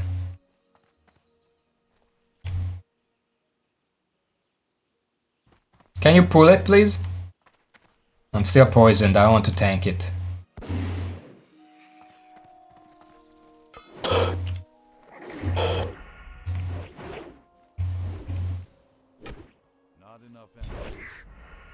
Pork meat and fried. Okay. So what is Kaiserschmarrn? Kaiserschmarrn. Similar dough to pancakes, but eaten as crumbs. Oh, that's the I guess it's what I've known donut holes. Caesar crumbs. That's how we call it here. I mean, Kaiser is basically how you. Yeah, I know that. We eat that too. Like, I know that's not a Hungarian dish, but I know what it is. It's like sweet crumbs, usually eaten either with jam of some sort or a Jack powder sugar. Applesauce is basically. I don't know about applesauce. We don't eat it that way. I mean, applesauce is basically. But yeah, I know that. I know that Kaiser is like some kind of royalty. We specifically say Caesar. Kaiser is actually how you're supposed to say Caesar. No. Well, we say Chasar, so it's completely different. It is. And it's funny because Chasar, there is one letter in that actually appears in the English alphabet. Because you have Che, which is CS. You have two A's, which is A with an apostrophe on top. And then you have S, which is SZ. And they have R, which is actually just the letter that you know. Leberkässemmel is just a roll with a thick slice. Oh, it's basically a sandwich. What's Leberkäse?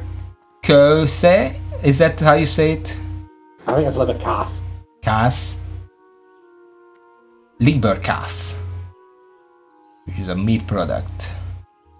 Roll with a thick slice. I don't know what that is.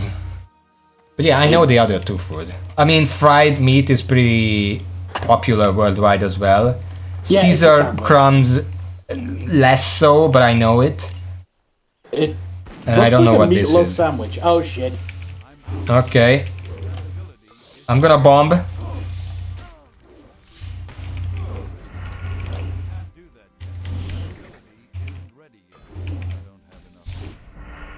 How are you doing? You're kind of low HP, you should do something about that. You probably wouldn't have died. I didn't know if you have poison or not. Better safe than sorry. Yeah. I'm not out of lesser potions. Leberkäse. Yeah.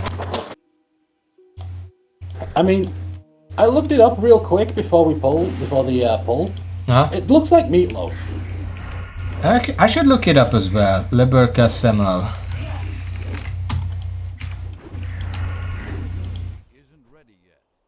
It looks like it's like a fucking meat lover sandwich. Pretty trashy food you just get for a quick snack. You should not go that way. There are orcs there. I just wanted to climb the hill. Don't climb the hill. It's dangerous. Everything we do is dangerous. Yeah, but it's more dangerous. Anyway, I did say Hungarian, most known Hungarian food is guyash. Lesser known fact is that paprika is a Hungarian spice. Like, that's literally a Hungarian word, paprika. No, paprika, got it. A needlessly... a person who gets angry very frequently about the smallest things, in Hungarian it's called a paprika Jancsi, which basically means Johnny Paprika. I'm sorry, did you just say it basically means Johnny Popcorn? No, that's a different thing. Because that would have been even more hilarious to me because of one of my regulars having a joke. Where if somebody kicks your ass and you just have no comeback, you've been corn-cobbed. But other Hungarian food... Oh, there is a chest there. I'm gonna grab it. If you put Hungarian in front of any dish, it usually means with added paprika. Well, not wrong. Technically. Like, It's a little confused, but it's got the spirit. here's the thing. Holy shit, that's a lot of potions. Okay, Potions? I'm gonna loot all of this. I can't even. You grab the other potions from it, because there were like 7 lesser healing potions in there. Oh yeah, I'm fucking taking that. How many potions do you have now? 2. So you have 4 now. No, I only have 2. Oh. Well, Unless you want to count my rejuvenation potion, they're mine. I mean, technically counts, but that's a different slot anyway, so it doesn't matter. Here, have 3 more for a full stack. Now I have 7. Yay! That was a huge chest, holy shit. So what I was saying is, any Hungarian dish that isn't intended to be sweet probably has paprika in it. Like, that's a safe bet. If you're making a Hungarian dish and it's not intended to be sweet, you can't go wrong putting paprika in it.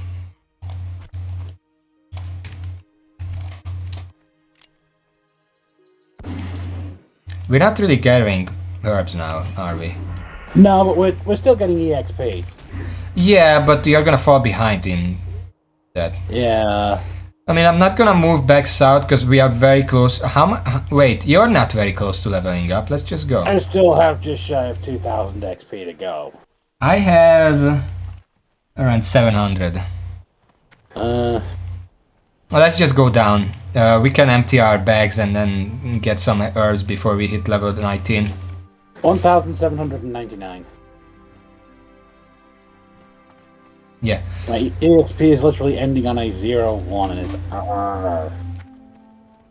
Yeah, but okay, so I'm thinking sweet Hungarian dishes that don't actually have paprika in it include aranygaluska, which would be it would basically translate to golden dumplings. Okay. It's like these. So you have dumplings, like pastry dumplings. Yeah. Soft. You put ground. What is the thing? What is it called? Fucking, I'm just gonna look it up. Walnut. Ground walnut on the top. Ooh. And then you cook it or bake it like that. So the walnut just cooks onto it. And then, typically speaking, you make it in like a pan. But you make it in like, you make the little, sorry, English. You make the little dumplings and you put them in rows in the pan. You put the walnut on top, you bake it. And then at the end, you also make vanilla or like whatever other kind of pudding. You take the dish by the dumplings and then you drench it in the pudding. That's why it's golden. Well, alright then. And it's traditional, but it's Eastern European, not necessarily just Hungarian, but it's Eastern European.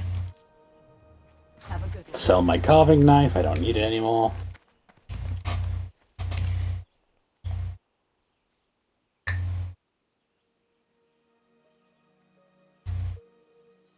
Okay.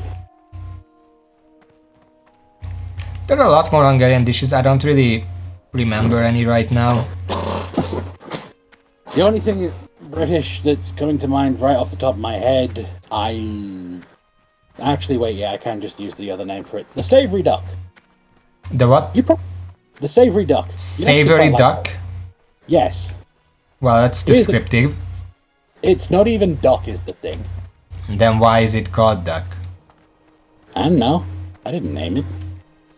Wait, by the way, Verburner, were you serious with that? I kind of took it half as a joke. With the put Hungarian in front of a dish. You'd actually probably quite like it now that I think about it. Huh. That's actually serious. Okay, that makes it funnier, actually. Because the savory duck is minced liver. I mean, duck liver is pretty popular food in Hungary. No, it's a pork liver is the thing. Then why is it duck? Was it duck once and then they just ran out of ducks and made pork instead? No. I don't. Well, Hungarian food isn't necessarily spicy, but we do like spicy. I mean, I used to like spicy until my stomach refused. You still like spicy, but your stomach doesn't. No, I don't eat spicy. My brother eats a lot of spicy. Like, he literally... We take, like, a spicy stew or something, and then he tastes it, and it's like... Just drench it a bit more in fucking chili.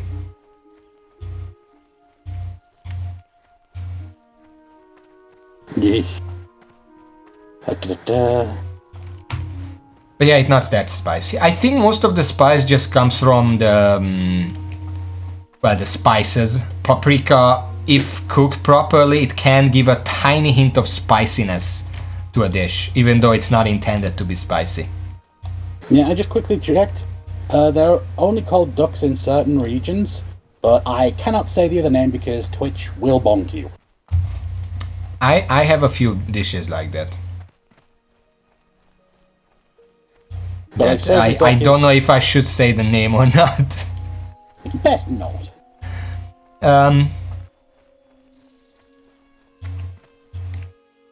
Can I But yeah, say it's like penis the- on stream? Say what? Can I say penis on stream? Yeah, you've already flagged for mature, you can say that. Can I say penis in less appropriate circumstances on stream? To Yes, you can describe start- a food? You can start dicking around. Okay. Well, okay, so... There is a well, it's not necessarily a Hungarian dish. It's some other Eastern European country, but it's Eastern European. Where it's basically, you know, noodles? Yeah. What is... When I say noodles, what type do you think of? Because I know that it can mean several types of food. There's a tin here, by the way. I'm gonna go grab it. I usually think of the straight ingredient, which is just like wheat or egg based. Yeah, but do you think of something short and like it has like the crumbs on it? Or do you think of the Asian noodles where it's like very long and you slurp it up and it's like just a paste or whatever? More Asian. Because noodles, let me just look up what you would call this type. You would call it noodles. It also means idiot, apparently. But the Hungarian noodles. Don't Brits eat more Indian food than British food, though? Not in my fucking area, they don't. Ah, okay, so that's a weird case. Chicken tikka masala, the most eaten dish in GB. That is actually a Scottish dish. It originated in Glasgow. Mm-hmm. So, noodles. Yes. There is a noodle that when, you know... how do I... You know what I just described with the golden dumplings? Yeah? You start like that, but it's tougher. And covered in like this bun crumbs. And then you Right. cook it that way in water. Breadcrumbs. Yeah, breadcrumbs. You first make like this lengthened pastry shape. You put it in searing water to cook it, and then you put it in the crumbs. And then that's how you make it. And you can eat it with sugar, you can eat it with jam, that kind of stuff. And normally it's just called noodli, which is the Hungarian word for noodles. I think you can hear the similarities. I'm not seeing any orcs we can fight here. But there is a dialect word for it. Oh no, here we go. That is, well, in Hungarian it goes like angyal bögyörű. Angyal means angel. Bögyörű specifically is a dialectal word for a small boy's penis. I remember you mentioning this before. So basically, it's just a young angel's penis. That's what you call noodles. This specific type of noodle. And it's so funny to me, like, who came up with that word? Why were they thinking of that when they named this food? Best not to think about that way lies madness. It's like hilarious. There is a similar dish that has a weird word, but it's like a different kind of weird. It's just literally just weird. Where you use the same type of pastry and you largely cook it the same way, but except instead of making like a long shape, you make like you make a square or like a rectangle. You put some kind of jam in the middle, and then you make a triangle and you close it up. Ah, turnover. Yeah, whatever that is. That's a pretty good food. I really like it. It's very sweet. You put like powdered sugar on top, and then it's delicious, like jam inside, pastry outside. It's great. The official name for it, like I think there is another word for it, but I don't remember it because I only know it on the weird name. The weird name for it is barátfüle, which would directly translate to friend's ear. Don't go. There is a bird. I'm pulling this back. Yeah. And there is a bird. Okay. Kick it! Thank you. That bird on the right, it was just rushing to our locations, and I wasn't sure how far it would run, so I was just panicking a little bit. Ignorance was bliss for me. I didn't even notice it. It was rushing our location. And I didn't see shit. But yeah, friend's ear. I guess the triangle shape could kinda make it look like an ear. But why name it after that, and why a friend's ear specifically? Because it's nice? But you're eating it. I mean, it's not far removed from like a friend lending you an ear, which is a term used to describe hearing you out. Friend, lend me your ear. I am hungry. Yeah, it doesn't. I don't know how that works. No, I don't get it either. I'm just trying to rationalize in my head. Yeah, I don't know. There are some funny words. Oh, on the topic of strangely named things, there is the very famous British pudding, the spotted dick. Yeah, I heard about that. Agreed. I passed because I don't have any slots. Well, I have a few. Whatever. Yeah, I heard about that. Can you pull it away? There is another web there. Well, it's too late, just kill it. I think we should sneak back to the road because we're, well, very close, and I think the nose should be enough.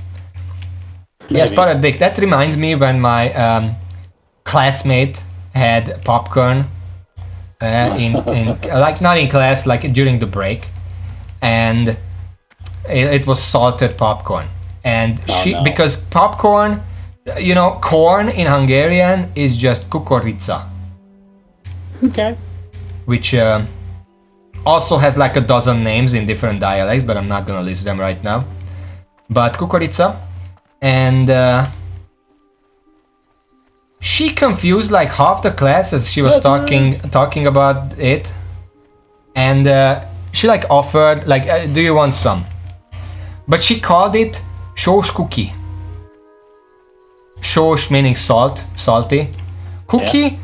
Well, that's a short form of kukorica, as we later found out, but it just means a dick. Oh no. And she was like, do you want some sós cookie? And we were like, what the fuck are you talking about? And everyone was just like, you what? Especially since, well, she was that kind of person who would say something like that, and we were like, what are you currently referring to? Everybody's just kind of there like, are you serious right now? And then she had to explain, no, I mean the corn. And like, oh, sure. Like, I don't care what you call it, I'm still gonna take some.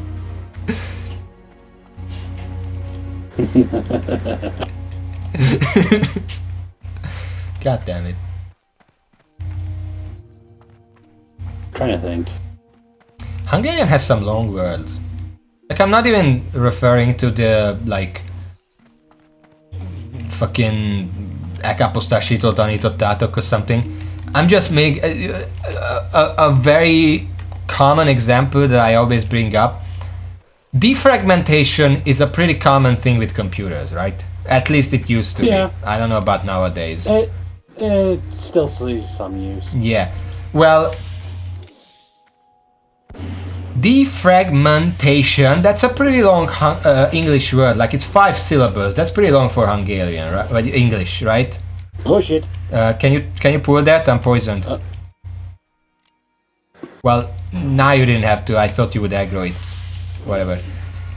Yeah, defragmentation, it counts as a pretty long English word compared to the usual, right? Yeah. You know what that same word would be in Hungarian? What? Töredezettségmentesítés. Töredezettségmentesítés. That's 9 syllables. Huh. And this is just the standard word for it. Like, I'm not making it longer on purpose. This is literally just what you call that process. Meanwhile, my mind just thinks long words and immediately jumps to anti-disestablishment. Fuck, I can never remember it. But also, that's not over because töredezettségmentesítés would be written in a unique way because Hungarian has a grammar rule where if a compound word has more than 6 syllables, then you have to put a dash between the words. Oh no. So it would be töredezettség dash mentesítés. That's how you have to write it. Anti-disestablishmentarianism.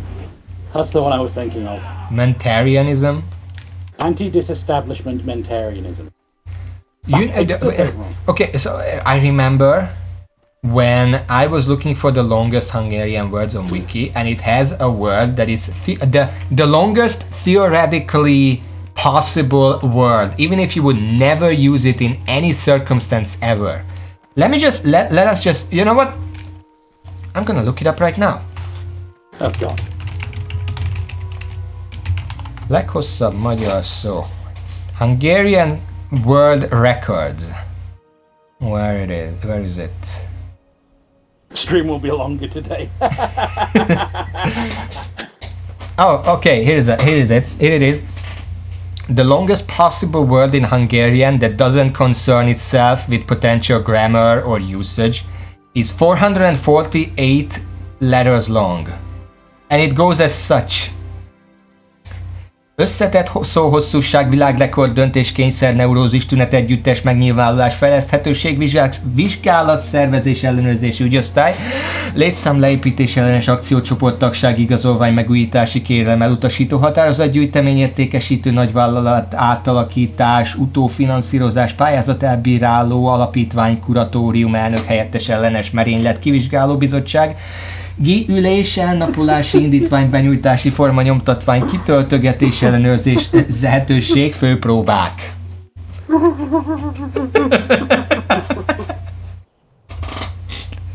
makes it worse? I had to take a breather 3 times during that.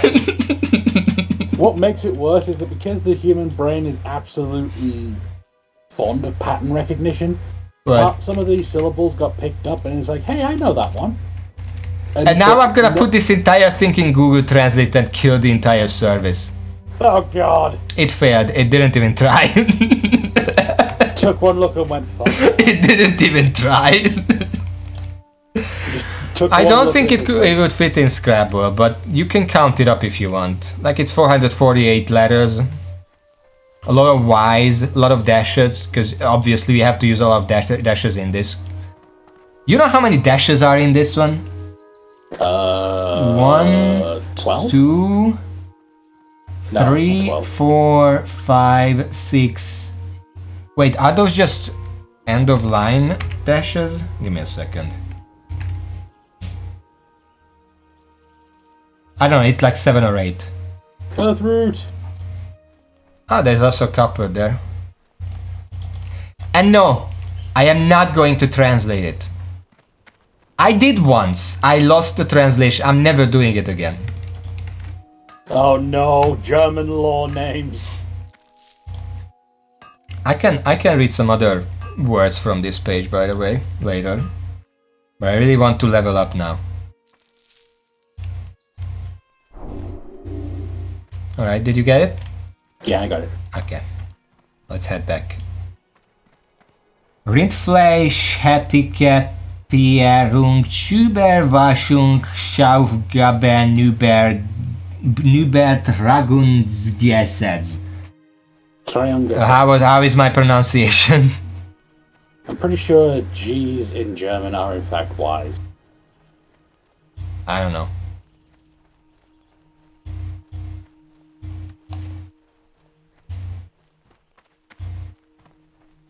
Intelligible enough, I guess. What does it mean, by the way?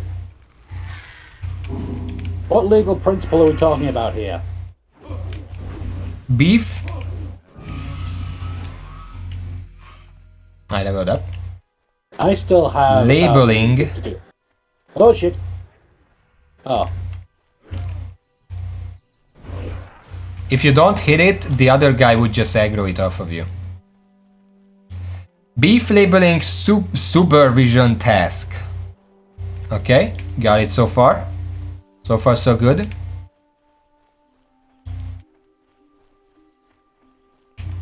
Someone killed all the gnolls here. Oh, okay, following. Beef labeling supervision task.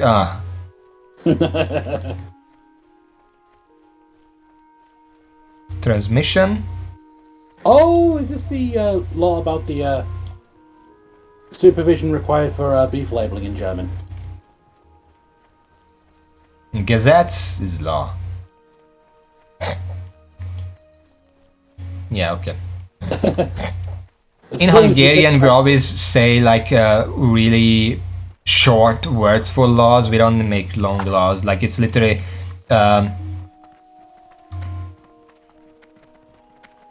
I'm trying to think a few years back what we named that law. I think it was the slave law. It was like a workers' law change.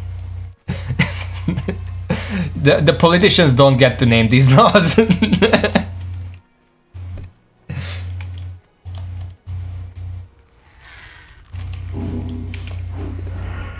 Yeah. Okay. Let me read another word.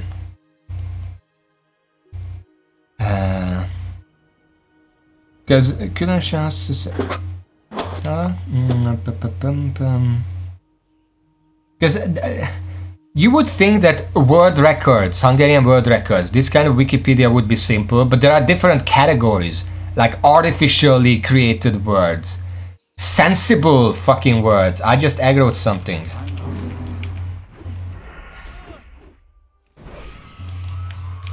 And then, let's see. Néhány hosszú szöveg meghagyja a hagyományos leghozott tartott magyar szavak hosszát. Often one of these two words are considered the longest sensible Hungarian words. One of them is the literal one that I just brought up as an example from head. El kell káposztástalaníthatatlanságoskodásaitokért. It's 47 letters. It's probably the longest that exists and actually makes sense. 44 letters, very close second. Megszentségteleníthetetlenségeskedéseitekért. I know that one. I can say that anytime.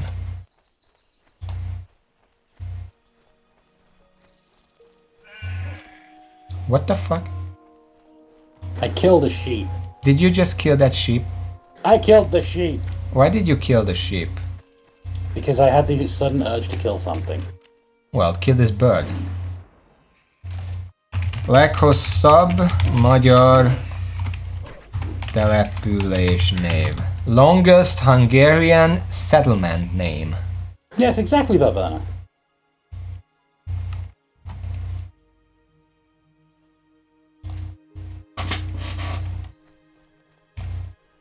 Don't worry, I'm here. Just don't want to go out. I kind of have enough of the webs at this point. How much XP do you still need? I still need 800. We should kill about like 10. Earth root ahead. What? Earth root ahead. Okay.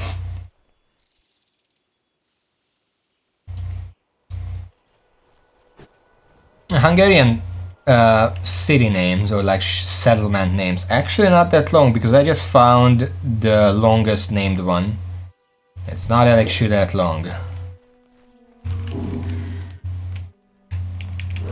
It is Jászfelső-Szentgyörgy.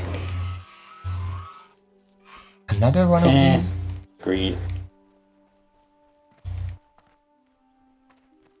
I'd tell you the longest place name in Britain, but I can't pronounce it. Isn't it that really long one? Yeah, it's that one Welsh village. Yeah. Well, Wales kind of cheats when it comes to those, I think. Not that much. Absolutely apply to video games. Yeah, I guess. I don't think we have a word for that. The will to break stuff. Beyond just making a compound word for it, obviously. We can make a compound word for anything. In fact, most of our words are compound words, even if we don't use them anymore as such.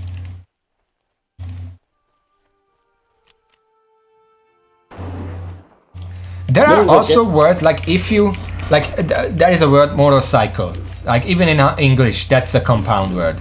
But in Hungarian, if you want to say that properly, like with its full word that refers to the motorbike, it's motorkerékpár, which is a triple compound word. It's 3 words in one.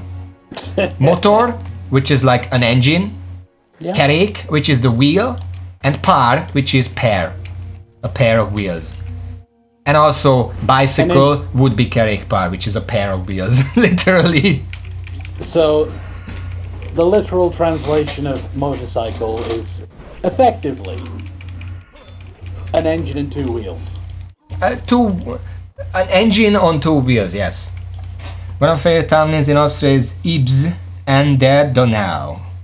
What I like about it is that Ibs is named after the river Ibs, but when the full town name goes on to say that it's an Ender Donau by the Donau, which is another river. I like the town name Fuck. I think that's in the USA. That was Austrian, but they've renamed it since. Yeah. Fucking, yeah, that was the town. Also in that region are petting, kissing. Yeah, they renamed it. Because of the internet, they had to rename it. Hungarian has some interesting town names, not that many, but we have a town name called Bugyi, which literally just translates to panties. I can one up that. It's just panties. That's the town name. There is a town in my area literally called Cockermouth, as in Cockermouth. There's also a Hungarian town, not even that small, because Bugyi is pretty small.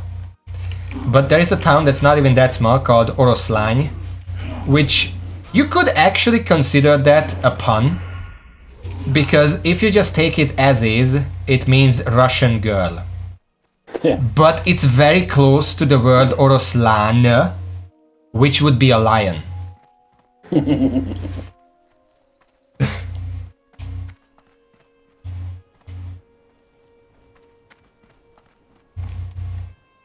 I also find it fun.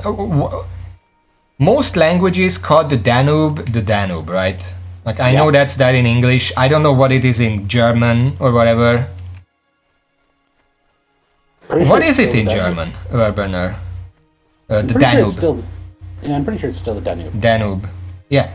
Hungarian is probably one of the few languages that doesn't call it the Danube, even though it is here. We call it the Duna. Volga. D-U-N-A. Volga, that's a different one. But the funny thing is, Duna, first of all, it sounds more friendly than Danube. Just Duna. I think it's brilliant. But it's also very close to the Hungarian word Dunna, which is 2 N's, which is an archaic word for a blanket. Fucking. Yeah, I don't know. Volga, that's a different one. That's a Russian river. Or like a Ukrainian. I don't know which one it is, but it's up there somewhere. Yeah. Are you seeing something? No, I just wanted a vantage point. You rushed ahead in such a hurry, I thought you found something. It's got an E on the end in English. Yeah, Danube. That's in English. It's funny because, okay, here's the biggest mystery to me. Pretty much every single language in the world calls Hungary or Hungarians some form of Hun. Hungary, Hungarian, Ungary, that's a Russian version. Every single language. I don't know what it's in German, but I can guarantee it's something Hungary related. Something Hun related. The only language that doesn't call Hungarian, Hungarian, there we go. The only language that doesn't call Hungarian, Hungarian is Hungarian, because we call it Magyar. I don't know how that happened. But yeah, it's really weird. I don't pretend to understand. I am not a linguist. Don't ask me. There are a lot of things, like I remember when I brought up, I think I was playing Skyblock and going crazy with pigs when I brought up the examples of the Smurf. Yeah. Remember that? Vaguely. That's another thing where you just lose your mind if you try to understand it. Look, that was just pig brain. Deutschland! Oh, pattern. Oh shit!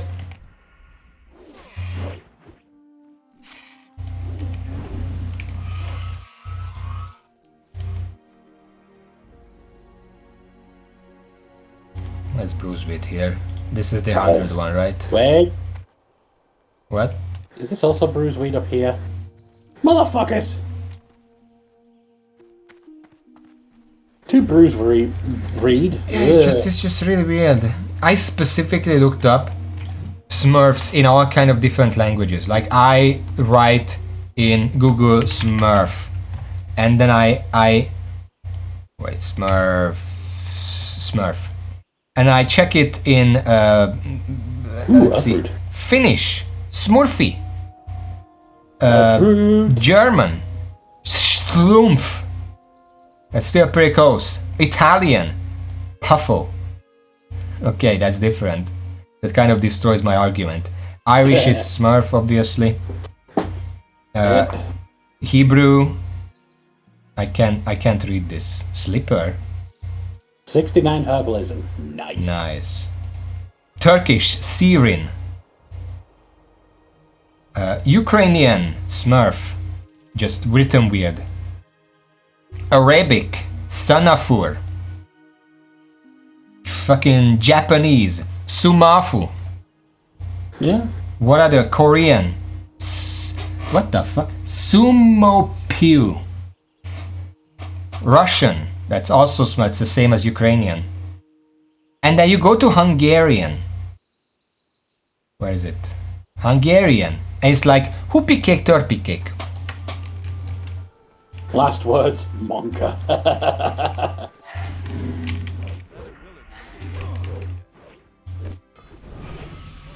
There we go. Finally!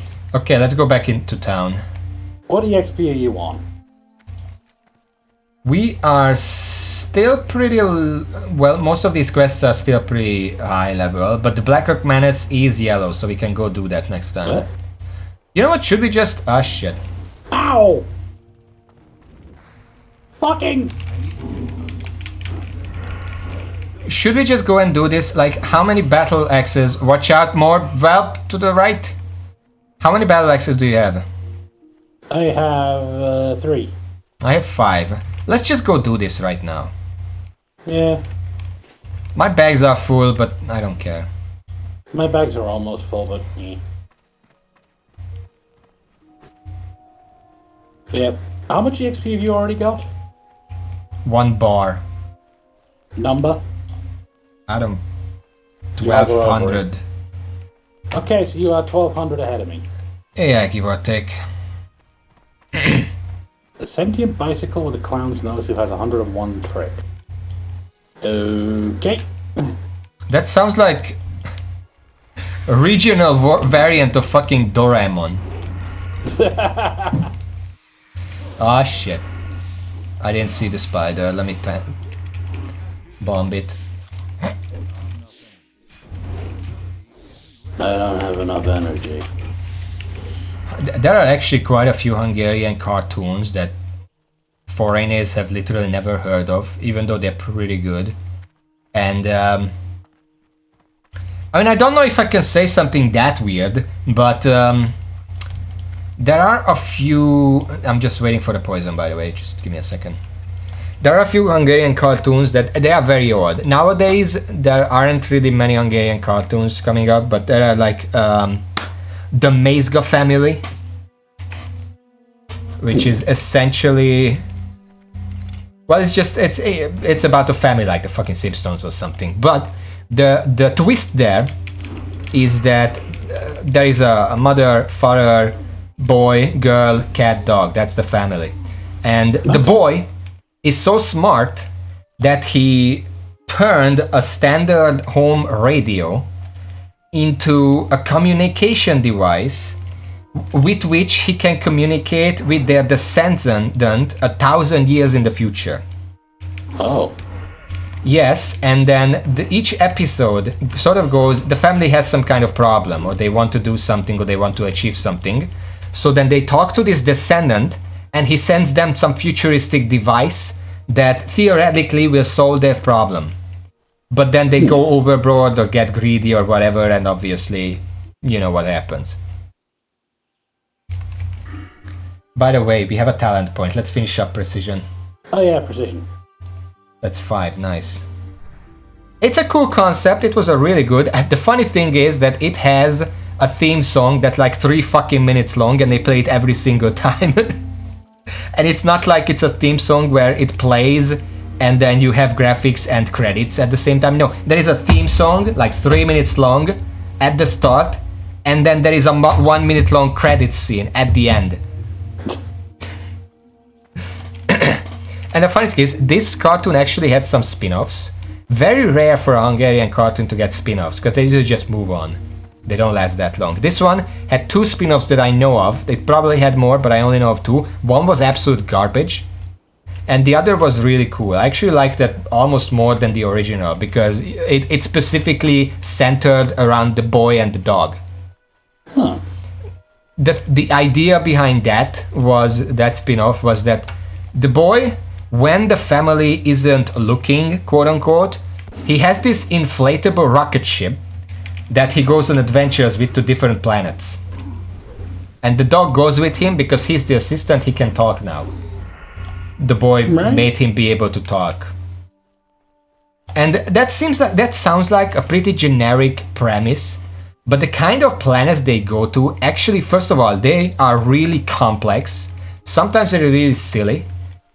And a lot of times they were really, like, you see that and it makes you think, like, huh, that's interesting. Like, I remember a few of the episodes, like one of the episodes was on a planet that was spinning like 100 times faster than Earth, so time was going 100 times faster. Like, the mother comes out of the hospital with the baby, and by the time they walk off the stairs, the baby is already in elementary school. That kind of stuff. That's a really difficult concept to grasp. And they just made an episode out of it. Wow. At the end, they actually saw that they managed to make a device that slows down the planet. I don't remember how. I think they used an explosion. When in doubt, apply explosions to the problem. What? When in doubt, apply explosions. Yes, essentially. I think they used part of the rocket's energy supplies to make an explosion in like a crack in the earth to slow it down or whatever. They did something with the center of the planet I don't know, made it more dense, or I don't know what they did to slow it down. So it's semi-scientific. And then they had another episode that was about music. Specifically, there was this planet where everyone who lived there completely overdid music. Like there was constant noise, not a single moment of silence. Everything was singing, everything was making noise, and it was unbearable. And then when his name was Aladar, by the way. And when he complained about this, they basically exiled him. And he found this hidden resistance of musicians who like music but don't like this noise. And they were preparing to overthrow the noisemakers. Last words. What the fuck? And then they did, because here's the thing, Aladar helped them overthrow the noisemakers. And basically, the moral of the episode was that just because something is bad doesn't necessarily make it bad in moderation. Sometimes less is more. Well, yes, because at the end of the episode, the dog specifically noted, because to celebrate their victory, the musicians held like a trumpet solo music, and the dog was worried, oh, they're just gonna do the same thing that the others did, and then all that corrected that no, they will do it in moderation. And it's even funny because I remember a specific scene from this. Where the fuck are the orcs? I don't want to go in there, those are too hard, but I don't know. Because I remember this scene lasted like 5 seconds, but I remember it from this episode where the musicians are in the middle of overthrowing the noisemakers, and they barge into a room, and there is like a little girl there just singing to herself. Two guys barge in, she's just singing, playing with dolls, and one of the guys puts his hand on the other guy's shoulder like, don't. Like, nah, bro. Or like, leave it. Because she can still grow up to be a proper musician if we teach him right. He didn't say that, but it was just a really short scene that was like, we don't have to destroy everyone here. Some people are still savable. A little gesture that's like, nah, bro, we can fix her. It's like, just put on shoulder, like, leave her. Yeah, it's cool. And then I remember, okay, I'm shooting the level 20, you shoot the level 19. Okay. Bring them here, I'm gonna bomb them.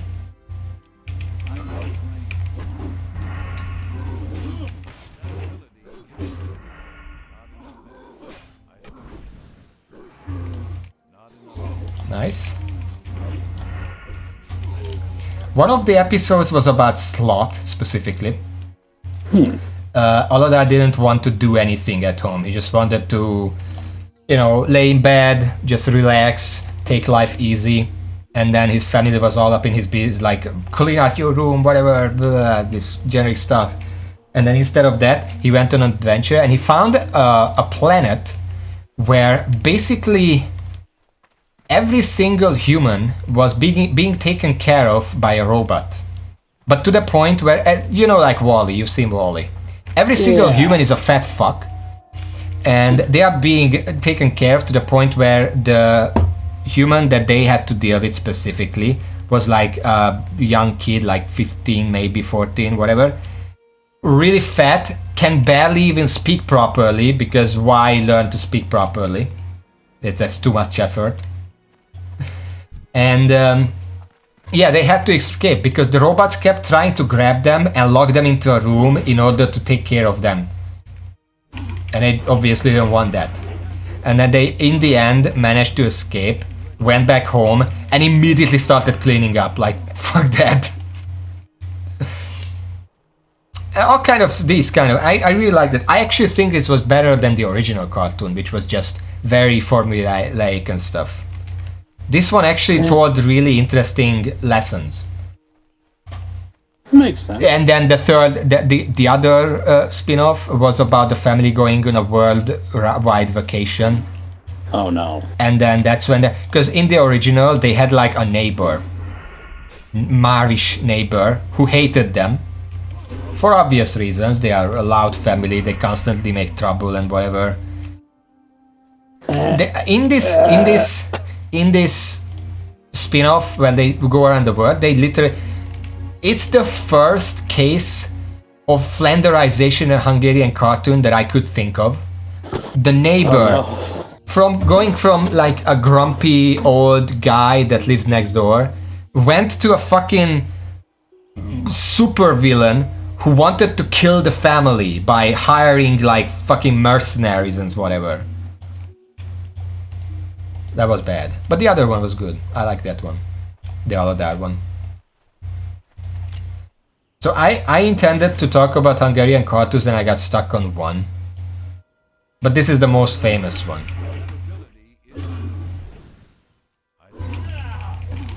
There are some other ones like the Horgas, which is about a fisherman and his worm. That also had a spin-off because the original cartoon was about, it's a fisherman, he's at the lake, he's fishing and the fish don't take him seriously. And then they made a spin-off which actually, the smartest spin-off I can think of, at least in premise, because you have a cartoon about a fisherman. So what spin-off can you make for a character like that? Let's just check out what he does during the winter when you cannot fish. Oh. That's the spin-off. Done. Fair enough. It's so obvious. Dinkelberg! I love fairy parents take on the neighbor character. Tim is fine, just hate his gut for no apparent reason. Similar to Flanders actually, but just way more of a top. I'll open the eyes. Yeah, like here he had a legit reason to hate the family, but in the original cartoon he didn't go overboard with it. Like he was still helpful when they needed it, just grumpy and didn't really like them. Maybe being out in the sun turned him murderous. Yeah. Oh, two of them. One of them is 21. I would rather pull them one by one if we can. We probably can't. No. Okay, you know what? I'm gonna pull them, attack the level 21. I'm gonna use evasion if necessary. I'm also gonna use a bomb.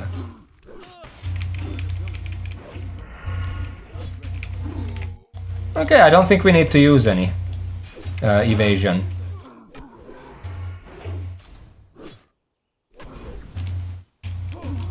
There we go, nice. Yeah, well, what else? There was a Hungarian cartoon.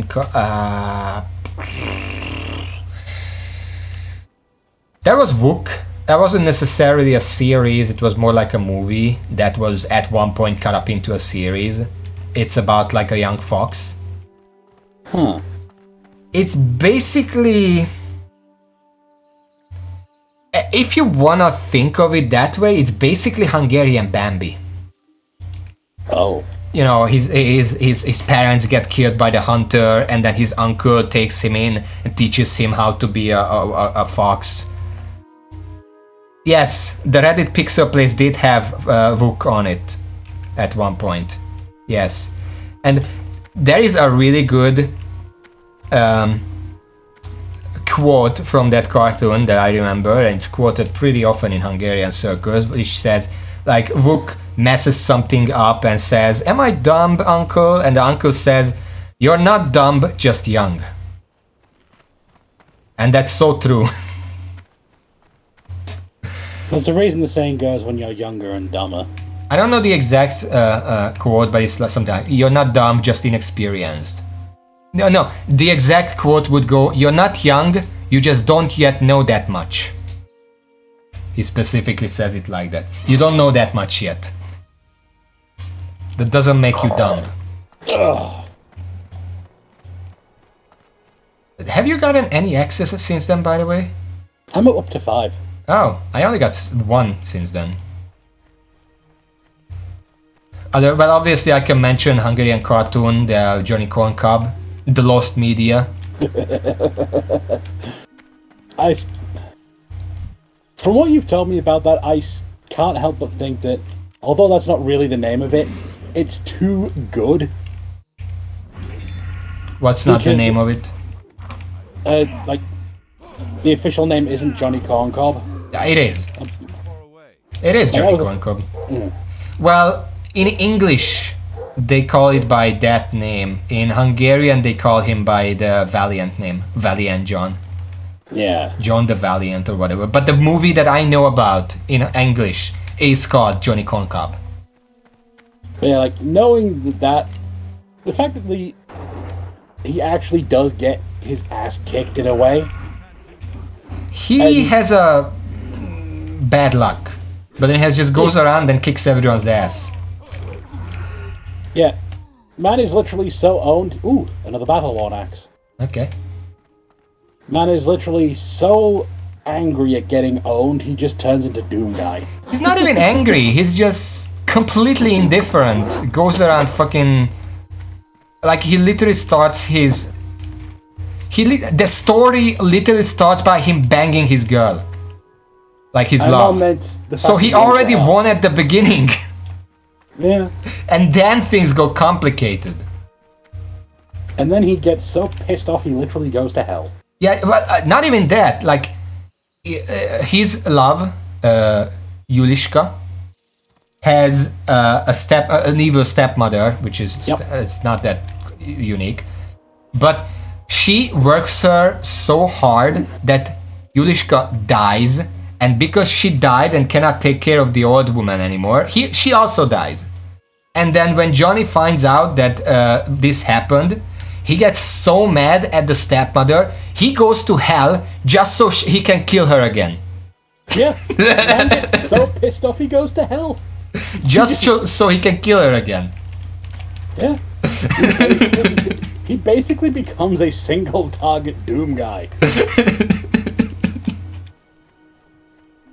All because he got corn-cobbed.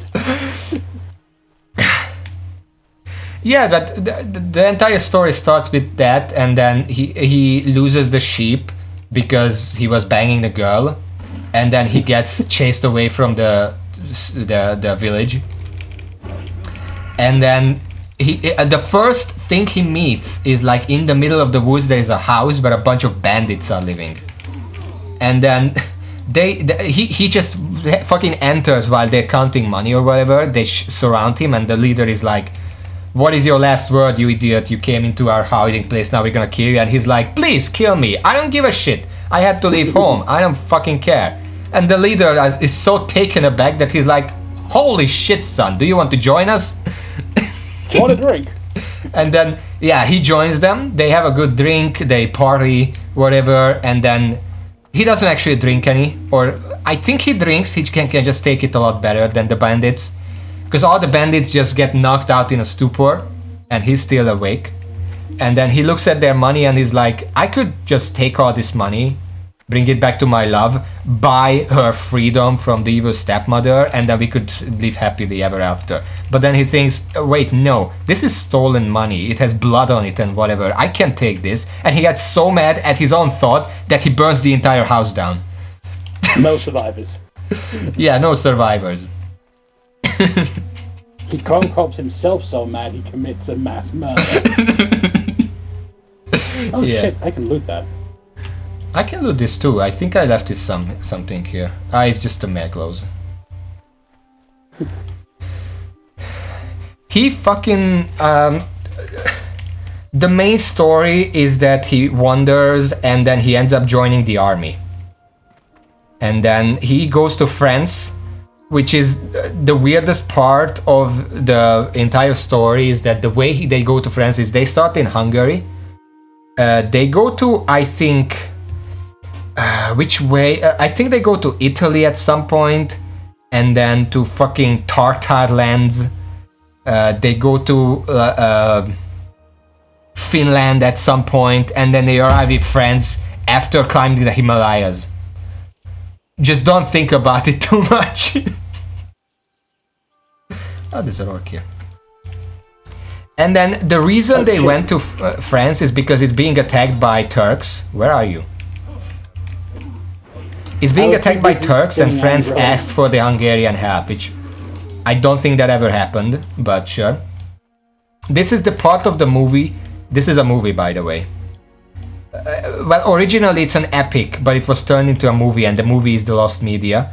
This is the part of the movie where they literally just like when they are singing about how the Turks are attacking France. There is like a panning shot of showing the Turks are like ransacking the French villages and whatever, and there is just one Turk in the bush just fucking a girl, and we just pan through like it's no big deal. That is literally in the movie, and as a kid I completely missed it. But anyway, obviously Johnny just fucking like the Hungarian army beats the Turkish army because the fight took place on like empty plains, like a grassland, and the Hungarian army just fucking rolls the grasslands up like a fucking carpet and traps the Turks inside. Creative. Yes. And then the Turk leader sort of slips out of the carpet, grass, whatever, and tries to run away. So Johnny chases them down and literally just, he says, because the Turk leader is like big fat Pasha, right? So Johnny says to him, "You are big enough to 2 men, so I'll make 2 out of you," and then he cuts him in half. As you do. Yes. Oh, hey, next. Yasuo has died. Yasuo. On n'a pas perdu trop de doses at alcohol? HC baguettes. Good. French. Yeah, so that's interesting. And then the French king offers his daughter in marriage or whatever, you know, as a standard stuff. And Yeah. Johnny is like, "No, I have a slave girl at home that I have to go back to. Sorry, but no thanks." And then the French king is like, "All right, well, at least let me give you some riches so I can feel better about myself. You put the 19, I put the 20." Where's the 19? That's not. So they did, and he also helps him get home. So he gets home to Yulishka, but by then she's dead. And here's the thing, so after she died, like, what is his goal? Like, what can his goal be? Like, he can't be with her anymore. But there is this part of the story, you know, she's dead. He goes to like this lake and contemplates jumping in and drowning himself. But then as he's just sitting there, a light comes from the water, which is like Yulishka's soul or whatever, and there is a flower that blooms, and he takes the flower and puts it in his hat, and he just follows the flower's glow wherever it leads him. Hey, if it works. Oh, hey, Grant. And at one point it leads him to hell, so there's that. But the point is, it leads him to like faraway lands, and at one point he goes to land of the giants, which are like, in the cartoon the giants are shown from afar as literal mountains. Like, he gets close, and that's when he realizes those are not mountains, those are giants. And he goes to the giants because he still doesn't give a fuck. Like, Johnny just doesn't give a fuck, he's a badass like that. And the king of the giants, because the giants are just sitting there eating rocks, because that's what they eat. Giants eat rocks. You heard this here first. And the king mocks Johnny and says that, "Join us for the feast, but if you can't eat the rock, we're gonna eat you instead." And then Johnny replies to that, "Sure, I'm gonna eat the rock, but please, since I'm new to this, give me a small one first, so I can get used to it. Just a small rock." And then the king just entertains him. Sure, he is a small rock. And Johnny is like, I don't remember what he says at that point. Something about choking on it, I'm sure. And he fucking throws the rock into the forehead of the giant king so hard he fucking dies on the spot. And he doesn't just die, the cartoon literally shows him crumbling into stone in front of everyone. And then, of course, since he killed the Giant King, he becomes the Giant King. Yeah, David versus Goliath kind of deal, but with a bit of extra salt. Salt. Yeah. I'm fucking... There's a tin here. I'm gonna check if I can grab it without pulling anything. And then since he became the king of the giants, they give him a flute and tell him that if he blows this flute, one of them will be there right away to help him. And then he takes that. And then next time he gets to the Endless Sea. I don't know what it was called in the story itself. But it's basically, it's a sea that's said to be endless. There is no other side. So he blows the whistle, a giant shows up, and then he asks the giant to take him through the endless sea on his shoulder. And the giant is like, just because it's endless doesn't mean the giant can't pass it. The giant, it's like, every step it takes, it's like a day's worth of sailing. It's so big. So they go across and they find an island, and the giant explains that is fairyland, which is essentially heaven in this context. Makes sense. Yeah, but fairyland, the gates of fairyland is protected by a terrible beast, and Johnny shouldn't go there. And then Johnny is like, I'm gonna decide that, sorry. Excuse me, I'm gonna decide that, you just put me down there and then leave. So the giant puts him down, shrugs, and then leaves. Like, he's not gonna argue with him. Like, fuck, did you see what he did to the king? Like, alright, you're the boss. And then, this is basically the final boss of the story, because he arrives to the gate. In the original poem, there were like 3 gates, each with a different challenge. But in the cartoon, there was only one gate, and it was... Hello? Yeah, I see, I heard it. The gate was essentially guarded by a dragon, like a dragon snake. Okay. And Worm. no, yeah, worm. The problem is, John the Valiant raises his sword, and the fucking snake, the worm, just fucking winks with one eye, closes his nose, and the other eye just fucking lasers the sword and destroys it. Oh, shit. Just fucking destroyed the sword with one laser eye. So then what can Johnny do?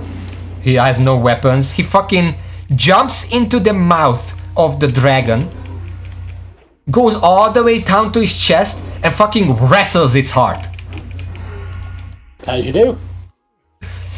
And it's shown on the cartoon, it's literally shown. There is the heart, he fucking wrestles it. You can see the heart fighting for its life. And then it dies. And that's how he beat the worm. I heard about stories where, you jump into the mouth of the beast and then you destroy it from the inside or whatever. Wrestling its heart is not as common. I don't think. Yeah, Slay the Spire true ending. And then after that, he goes into fairyland, and because it's heaven, obviously his love is there, and he becomes the king of the fairies. And she is already the queen of the fairies. And that's the end of the story. And it's like... Have you ever given so little of a fuck that you've basically become God? Yes, exactly. And it's like, nobody... Foreign countries, like in Hungary, obviously this is a mandatory read in schools and whatever. But in foreign lands, people just don't know about Johnny Corncob and how much of a fucking badass he is. Apparently. You could make a fucking anime out of this and it would make perfect sense. Yeah. Imagine an anime with this kind of plot. Apparently that cartoon movie actually had a limited theatrical release in Texas. Oh, did it? I just know it came out because they made it for the poet's 150th birth anniversary. Yeah. And then it was mine is 21, yours is 19. Right. It was screened for a while in Hungary and then it just disappeared. I want to bomb them, don't go so far. And it just disappeared. And there were rumors that Disney actually bought it and then never screened it. And they bought it because they deemed it a competitor. I don't know how true that is. But yeah, I wish that movie got more of a, or even just the poem, got more of a worldwide thing, because it would be amazing. This is one of two epics that are about badass people. Like Johnny is badass, but he would be given a run for his money by Toldi, who I also told you about, as you can hear. Yeah. He's the guy, he's basically if Johnny had anger issues. That's a pretty good summary, actually. Isn't one of the first things he does, oops, I killed this guy by throwing a stick at him? Not a stick. A stick is a different one. The stick is the first scene where he's like, he's a peasant. His brother is a noble, but he's not given the same courtesies and he's just living like a peasant. And he's out in the plains. I don't know what the fuck he does, but he's out on the plains. And there is a big, what do you call it? Like it's a well with a very tall thing that a crane well. Is that a thing? Oh, yeah. There's a crane well. But the crane well doesn't work. Like the wood that would be the crane is just not in place, and it's just, you know. Over here. And then what happens is he's just chilling there. Some soldiers come by and call him a peasant, asking him where Buddha is, the city. And he gets so pissed at being called a peasant, because he's not actually a peasant, that he grabs up the fucking wood of the well and shows the road with that, right? Grabbing it on one end and just holding it up that way. It's that way, idiot. And he intimidates all the soldiers like that. That's the first thing he does in the entire story. My axes are done. Can you bring him here, please? The second thing he does is the one that you mentioned, like his brother's soldiers are bullying him essentially, and he's just sitting there trying to not snap at them. But then they say something, I don't remember what they say, and he gets so pissed. He was sitting on like a millstone. You know the millstones, they are used to grind wheat and stuff. It's a gigantic millstone. He was sitting on that, and he got so mad at what they said, he jumped up, grabbed the fucking millstone, and threw it at the soldiers so hard one of them died. Just got buried under the millstone. Squish. Literally just... a pretty gruesome description on the story. I don't remember it exactly, but it was pretty gruesome. So he had to run away. Because, you know, he's now a murderer, he has to run away. And I remember the next scene that I showed you is the wolves. Remember the wolves? Vaguely. Where he just literally wrestles two wolves. And then he grabs one of the wolves and beats the other to death with it. Oh, yeah. I remember making a fatality joke referencing Mortal Kombat. Yeah, it's kind of weird. But, I mean, wrestling two wolves, that's pretty cool. And, yeah, he has anger issues. He definitely had anger issues. Alright, let's pull this too. Let them walk away from the third one a little. And they go forward it.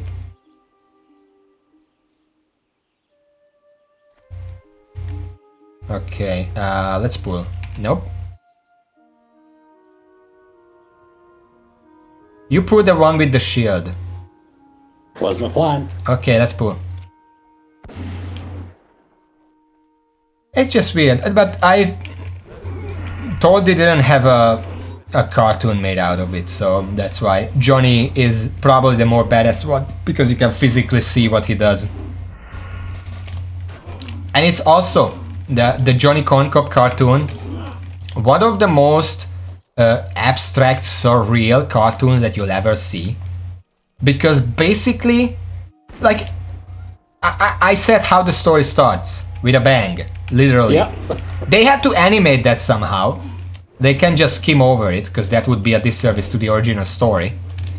So what the fuck they do? They make this like extremely surreal, abstract, graphical representation with like doves and landscapes and flowers and whatever, and that's the sex scene.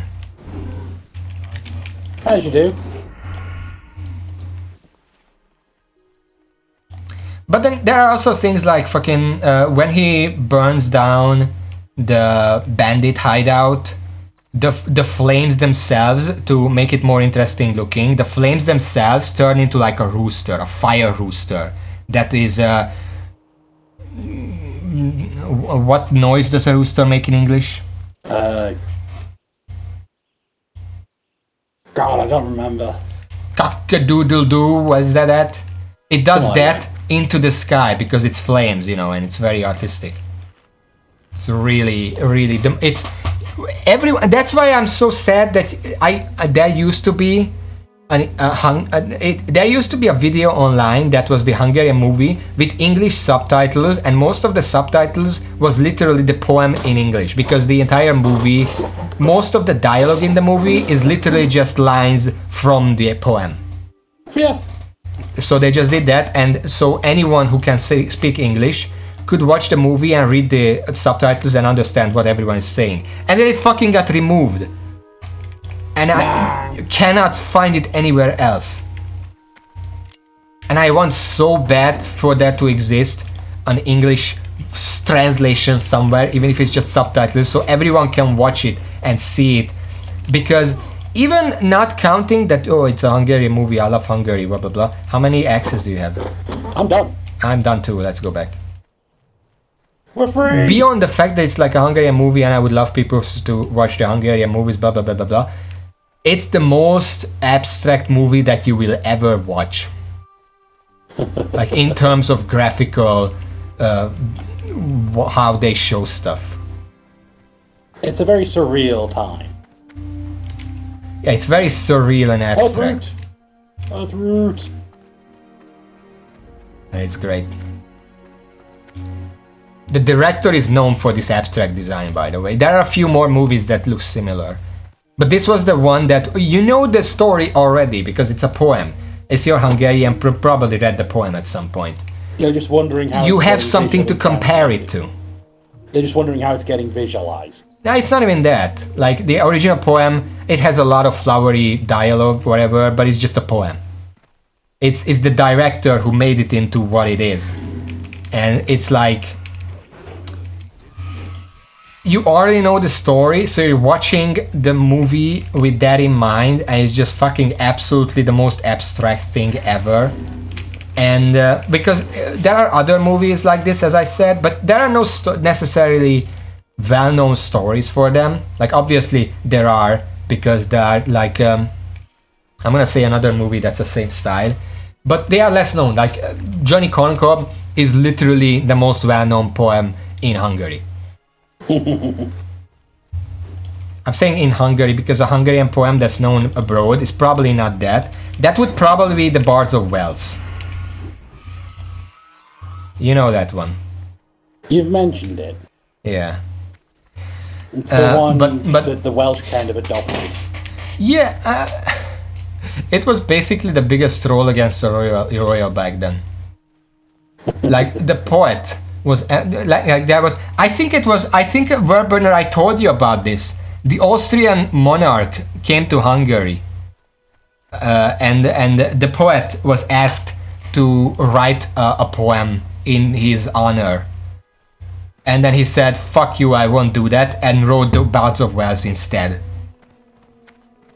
Which is very anti-monarch. I just noticed in the death log, 57. Ouch. 57. Scroll down a bit. Take anything you want. Died. Rotting Western cadaver, Plaguelands. Western Plagueland. Huh. But yeah, another movie that is very abstract because it's made by the same person, but it's a bit lesser known would be... What's the title? Fehérló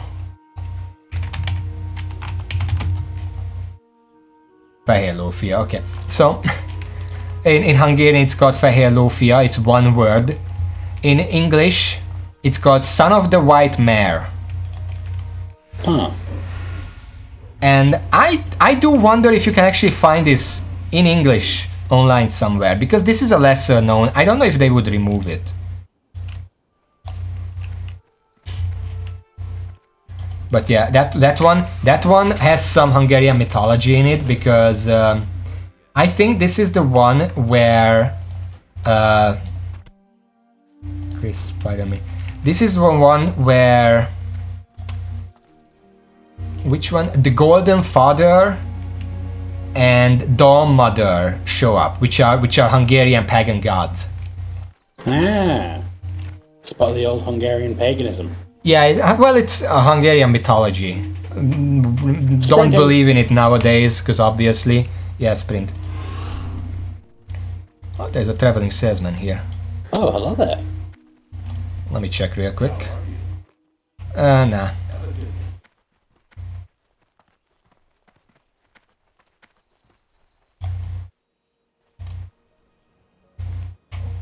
But yeah, I actually don't really know the story behind that, because I haven't seen that movie or read the book, poem, I don't know.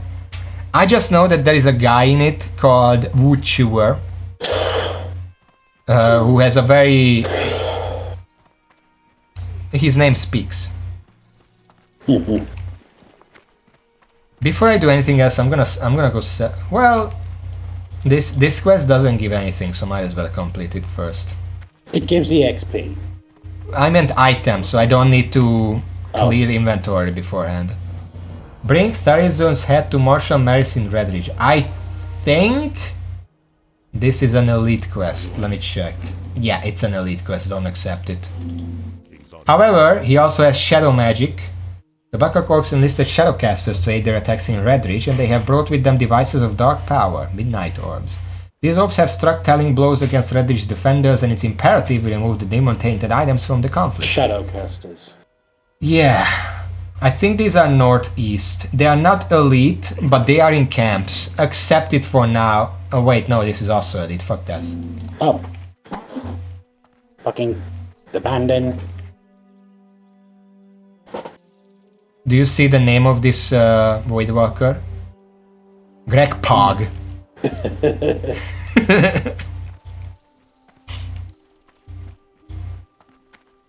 supply only the finest goods.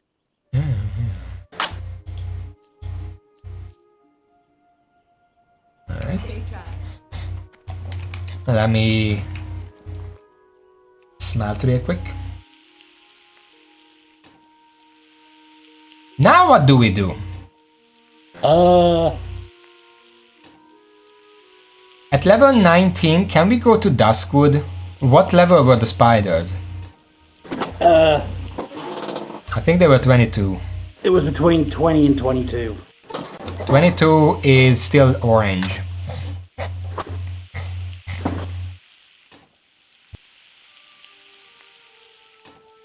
But I think this might be our best bet to go and try to kill some wolves.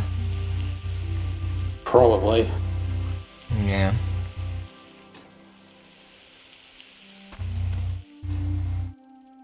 There we go. Actually, while I do that, I will be right back. I think I'm gonna make some new bombs. Because I'm kind of... Just one batch of bombs.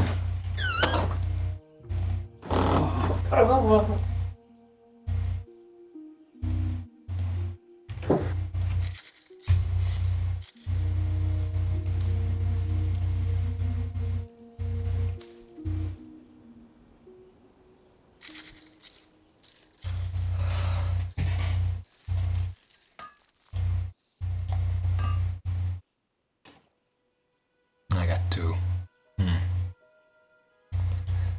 Well, I don't have enough coarse stone to make a second batch, so I guess that's kind of a moot point.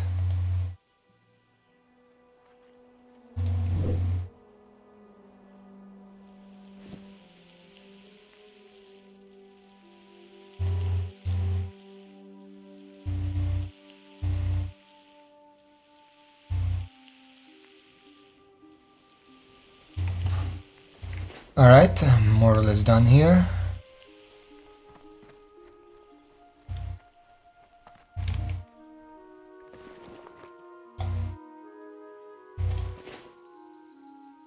I'm getting hungry. We talked too much about food. I'm getting hungry now.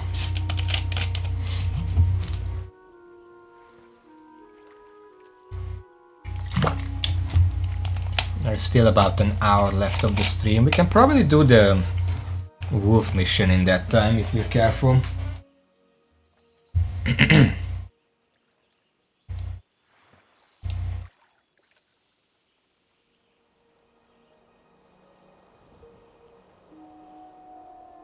Jesus.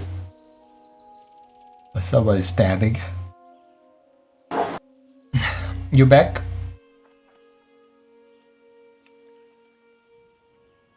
I'm trying to think what else we could do, but we just don't have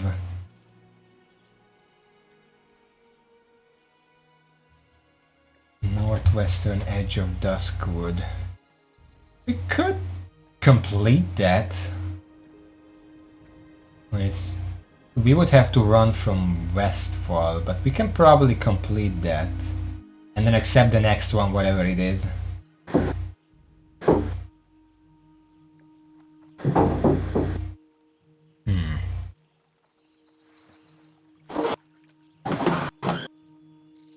Yeah.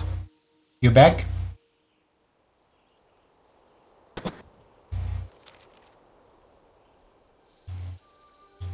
Yo. Okay, I'm back. Make sure not to have your fishing pole equipped. And make sure to set your Hearthstone to this inn here. Because we're not running. Right, I remember last time. I remember too, that's why I'm telling you. I really should have done that at the start. Well, we didn't use it, so it doesn't really matter. So, I was looking at our quest log, and what I decided is that we should do deliveries to Sven. It's an orange quest in Duskwood, but it just needs us to go a certain place. And we're gonna go to there by flying to Westfall and going east. Huh. Because I know where it is. And then if we've done that, maybe we can also do Raven here, because that's south of the Sven area. I'm just scared of that, because there are a lot of high-level mobs in there. For now, we're gonna fly to Westfall, and then we're gonna check if we can safely enter Duskwood from there. Need help? Alright?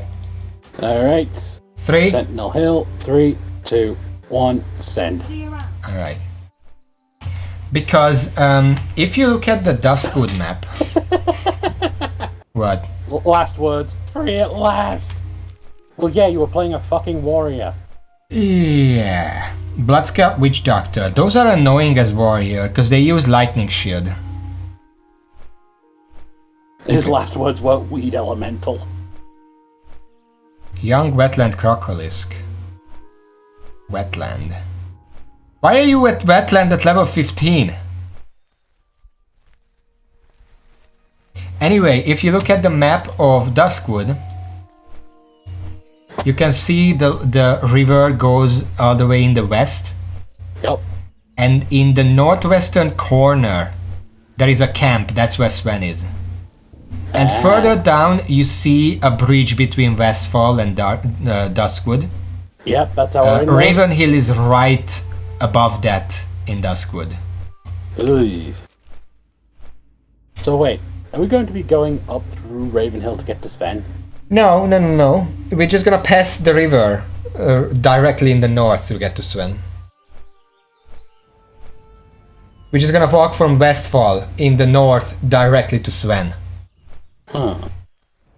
And then we're probably gonna walk back to Westfall, go south, cross the bridge and check if we can actually go to Ravenhill and complete this mission. Because we just want to complete some quests and accept some new quests in case we can do any quests.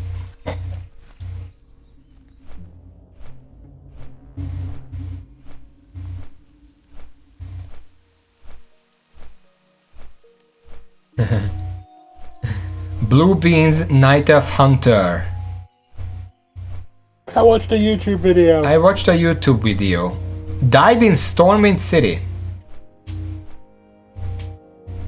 No killer listed. Fall damage?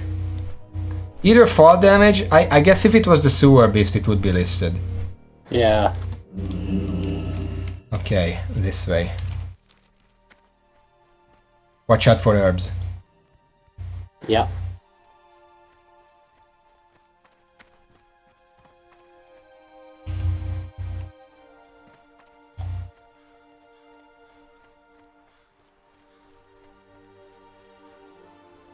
Wonder Pump. Human warrior. Died in Duskwood to a skeletal raider.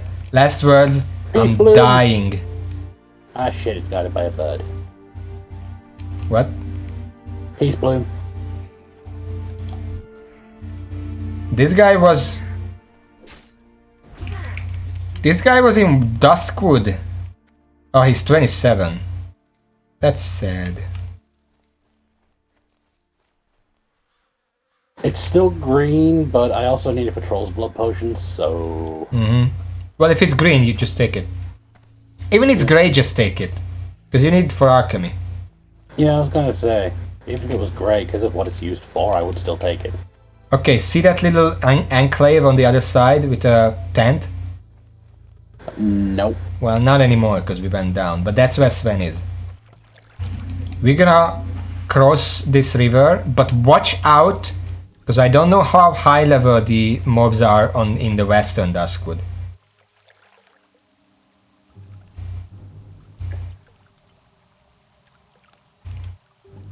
I don't see any mobs right now.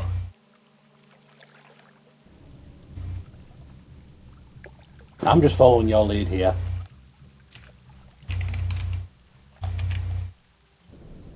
I'm zooming out. I don't see any enemies around here. Okay. Here is Sven.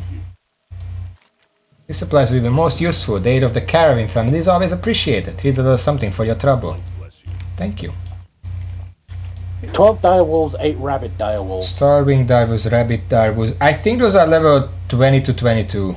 Those are the ones we need to kill for wolf flanks. Yeah, let's accept this and then start going up here. Wait, do we want to go to Raven Hill? We can try. Let me check. I think I saw spider here. Let me see what level it is. It's hard to see from this rain. Holy shit. Because it's rainy and foggy. Yeah. 20. Okay, it's 20. Okay, I think we're safe here. The spiders are gonna be annoying because of the poison, but we should be able to handle it. Just don't go anywhere near the graveyard to the east. There is a wandering elite in there. I think we're just gonna pass on that area when we have to do quests there. Because I'm not risking getting caught out by the wandering elite. More Ladim. That's the guy who they sometimes drag to Silent Hill? Sentinel Hill. You don't want to deal with that guy. It's like level 30 elite or something.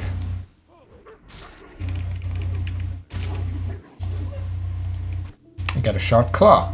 Sharp claw. Save that. The potion you can make out of it is not useful to us because it's a rage potion. But it's free potions. It's not useful, but we can still level using it. Yeah. Well, I can still level using them. Yeah. I think it's also used for some cooking recipe or like leatherworking or something. Probably not engineering though.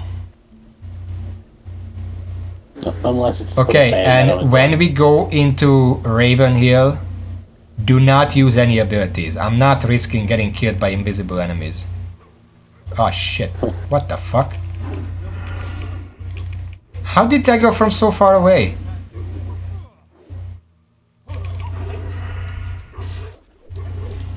Well, whatever. Way! What? That was a flank. Okay. Okay. There's a spider there. I mean, we might as well kill it. We should learn to kill more enemies than necessary for quests because it's free XP and we don't want to fall behind.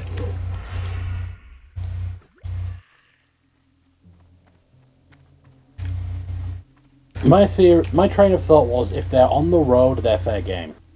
Like, if we run into them, whatever. If they're a Snorlax, it's fair game. Yeah, exactly. Yeah, this is Raven Hill. I got stuck on a fence. Do not do anything that would anger the ghosts. I think they're in the houses, but I'm not taking my chances. Good day to you. Safe travel. Okay, what do you want? Speak with Chef Growl. That's in Darkshire. Accept it, we're gonna head back there eventually.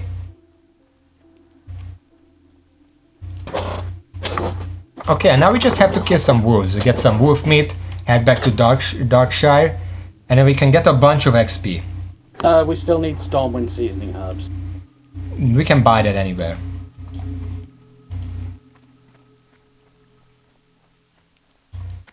Priest around. I guess we're also gonna kill all the spiders we meet. Because why not?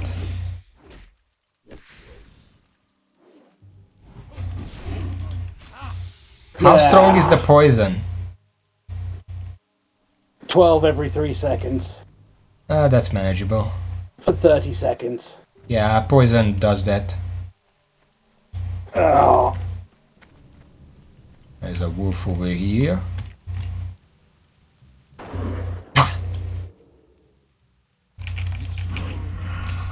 Oh, really? What? The poison took me out of stealth. Yeah, it does that. Motherfucker. It does that. It also puts it on cooldown. Okay, well, this area is actually pretty good for us. There's a wolf behind that tree. What? Where? That way.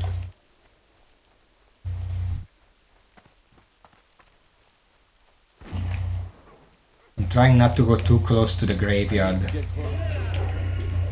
You know what's the funniest part is? Not only is the graveyard itself essentially a cave that you don't want to enter, the graveyard has a cave that you can go down underground through. Good lord. Double cave. It's a caveception. Hardcore nightmare.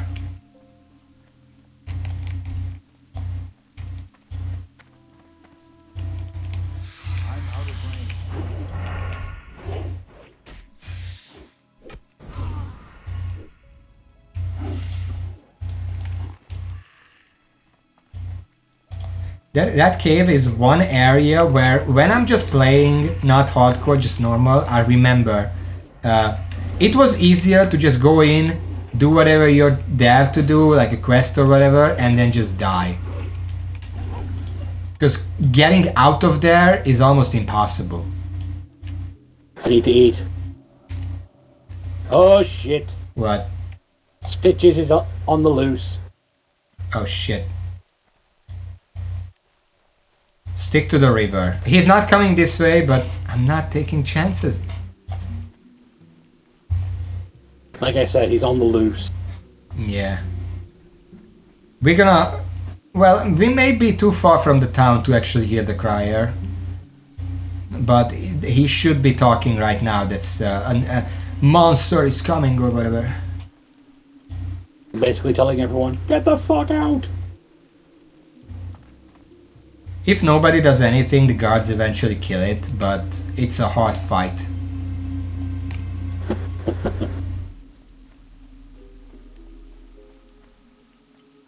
Someone is killing Hogger over there. Those were the days. Just notice some gnoll is running there. Where? Oh, it's Hogger. Interesting.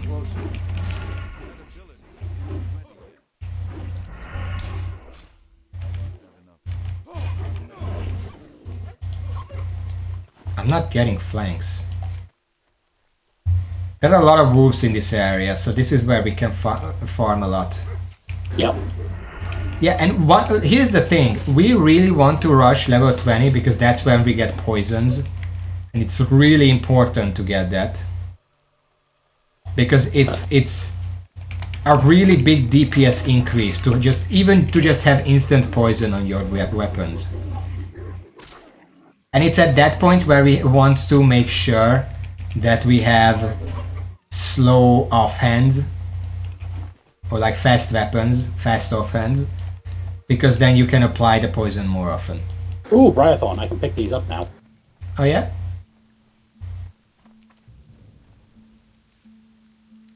So we are kind of getting you some nice leveling, right?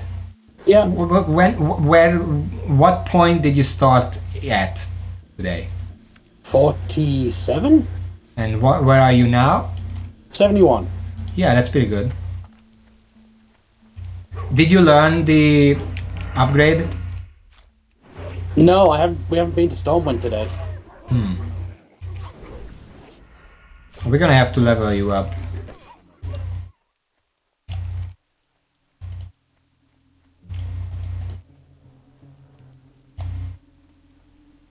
Wolf this side.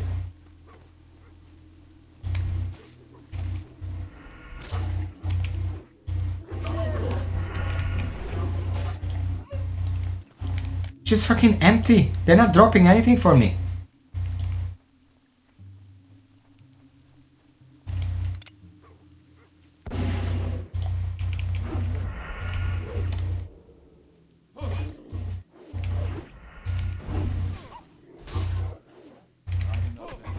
Question. Yeah? Has there been any news? Oh shit. Bomb. Has there been any news lately about Deltarune? No.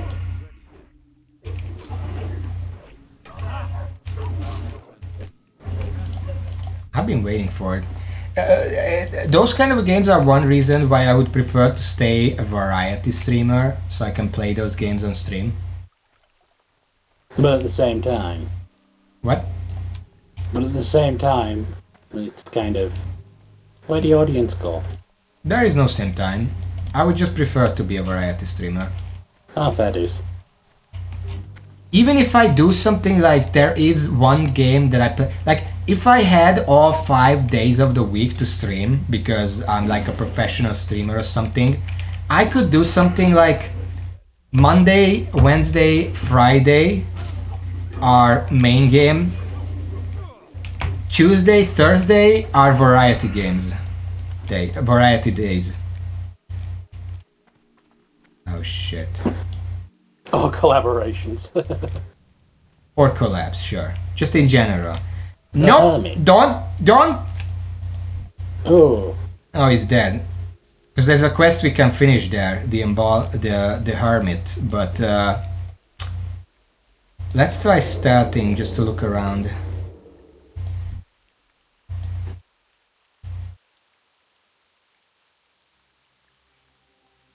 There's a Briathorn nearby too. Where? Slightly east of us. So to our left. We'll see. There is a gold vein in there, but fuck that. Level 25 undead in there. I think we should leave. Wait until they kill that guy. Aliza level question mark undead. We Try should to go be in further. bomber. Yeah. We don't want to be near that. I think we're still too close. Let's go to this tree over here. No, don't go there. That's near the graveyard. We don't want to go to the graveyard. There's level 25 enemies Okay, just this swarming one there. This Nah, one just over here. come here. Don't go else. Just stay with me. It's dying soon. See, this is why warlocks are amazing. Okay, now we can finish this quest real quick.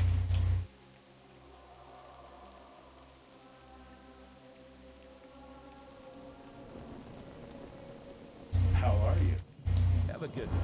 That's it. That's 1000 XP for free. We can't accept the follow-up, but whatever. We'll take 1,000 for basically nothing. Yeah. Oh, spider. Ah, the bloody warlock nicked the Briathorn. Here's the thing. I think rogue is one of those rogue warrior, this kind of classes, we cannot kill elites on our own.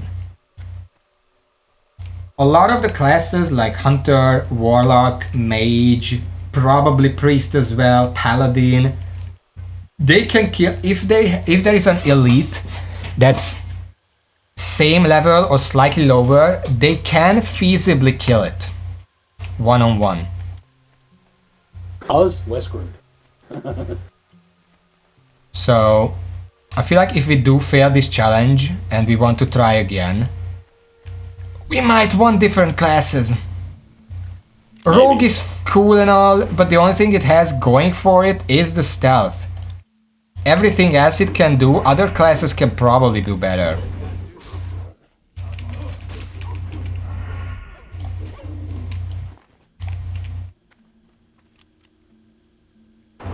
And I know you want something melee that can do always something, buttons. but let's be honest, are you getting that from the rogue? Closest I've managed to get. Yeah, but then wouldn't it be better to be actually useful? Push it. Because we're both kind of useless in the grand scheme of things. All we can do is just attack and hope that we kill the enemy before they kill us. Oh, Liam flank, nice.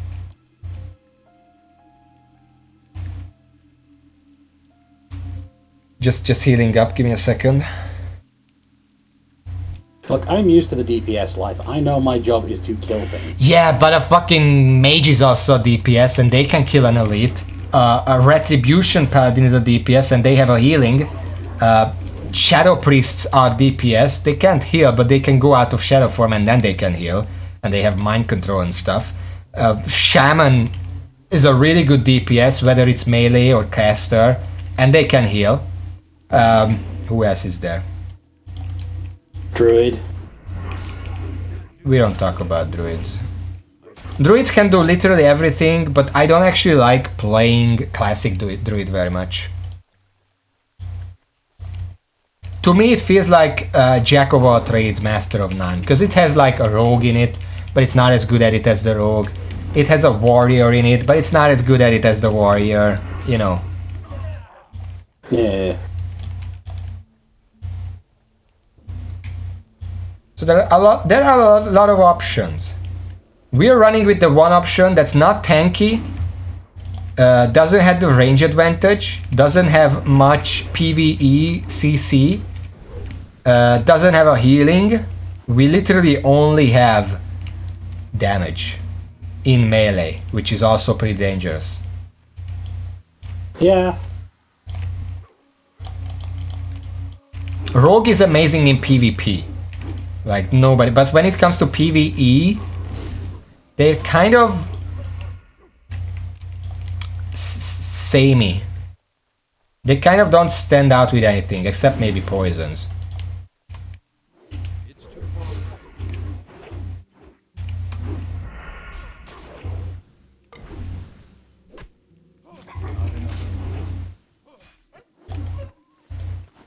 How many flanks do you have? Fangs. Flanks. Flanks. I am up to 5. I have 2. I guess we have just enough time to try finishing that. Yeah. We can go finish. We can probably get a level and then go and level you up in whatever it's called. Get my next level. Herbalism. These starving wolves have a lot further aggro range than normal. Because they're fucking hungry. Yeah. In the meantime, do you want a joke? What we got? I don't know, I'm just asking. I can open the site if you want. If you don't go out of your way for one. What? No need to go out of your way for one.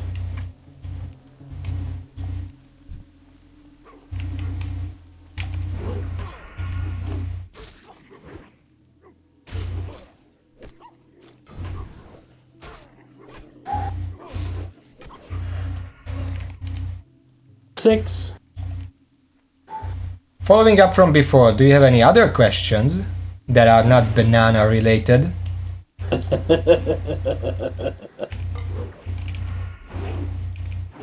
Oh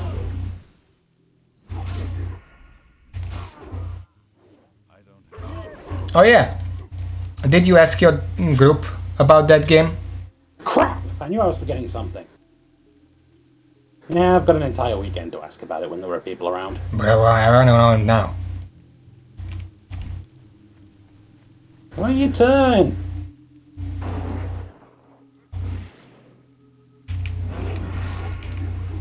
We should head back to the west because we can finish the wolves that are here. I think the Swan camp gave us that, right? Yeah. So we should head back there.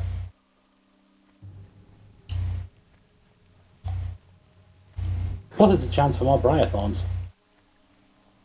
Yes.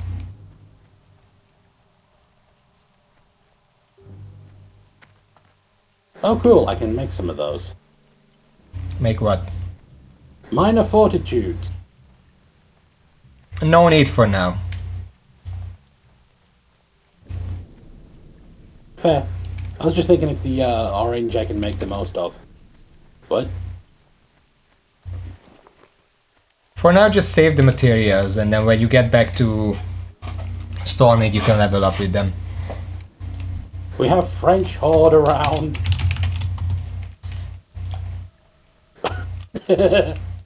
I don't know what that means. That's literally for the horde in French. Oh shit, woof.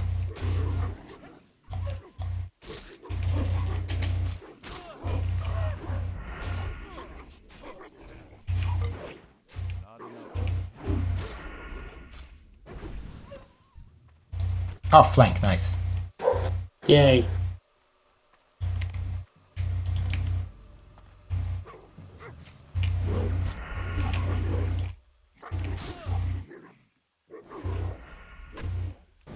How is the sword that you got, by the way? It's doing numbers. I don't actually have a sword. I have a hammer and a dagger. I'm gonna need to level up swords when we get one. Yeah. Or invest into a sword from a vendor or something. Some vendors sell green items. That they can. What? That they can. Yeah. Some of them can be pretty good.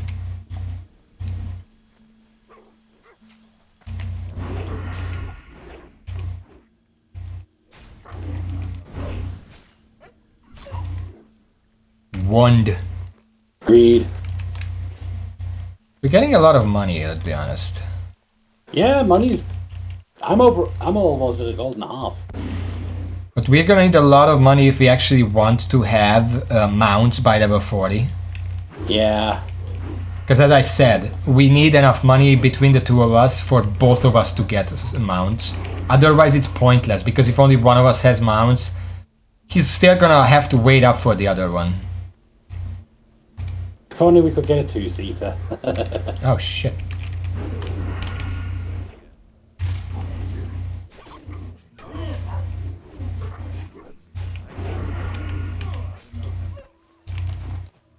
These wolves come out of fucking nowhere sometimes. Yeah. And they don't drop any lean wolf flanks. Then again, a lot of them are starving, so... I don't know how much meat they would have.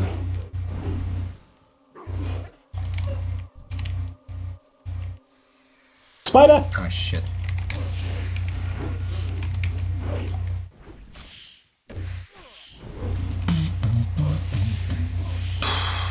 Oh. Oh, I got Vial of Spider Venom. That's for a quest. The Totem of Infliction. Remember that one? I don't. Vaguely. Where was that? I I think it's in one of the... Darkshire. One of the houses around here.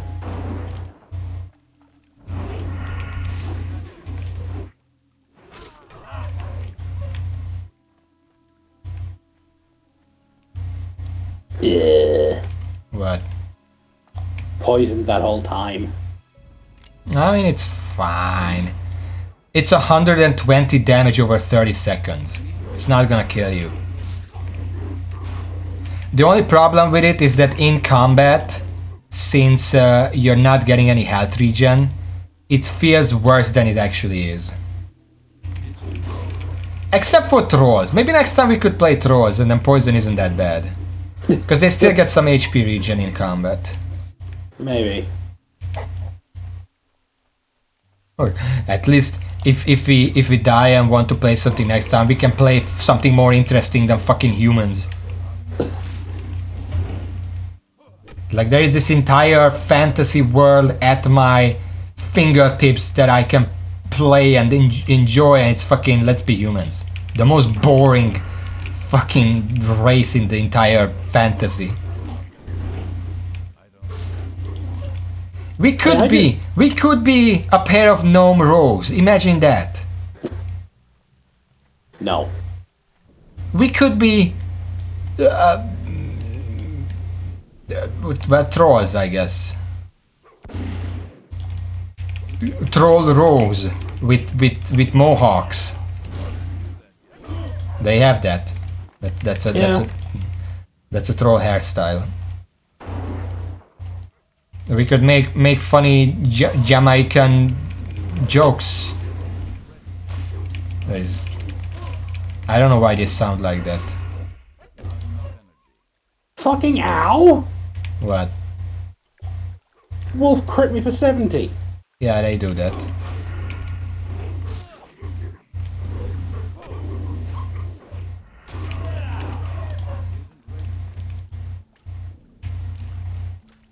Also 7. I have 3. But it's not a quest item, so if you get more than 10, you can give those to me. Yeah. Or just not pick them up. Anyway, we're here at the camp. You like the music, by the way? I'm not hearing any. Listen to it. Ooh. Hello.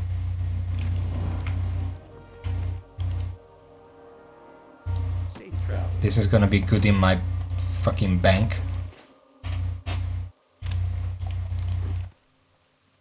Okay, and back to the flanks. Which one? The wolf kebabs. Yes.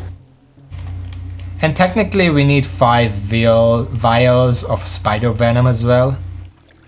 Yeah. We might as well collect that. Spider.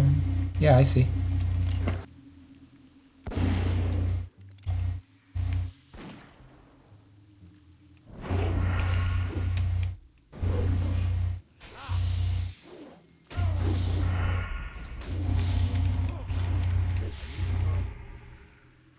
I got poisoned. I'm out of range.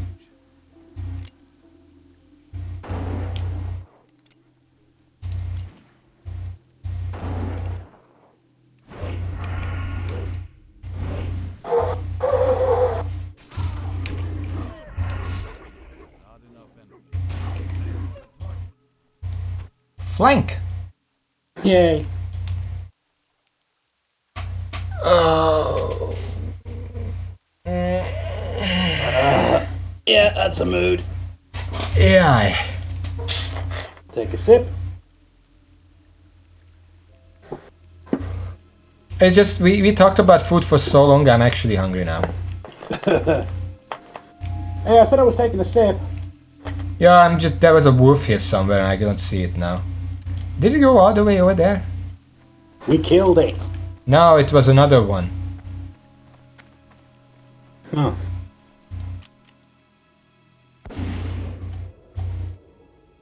I need to get.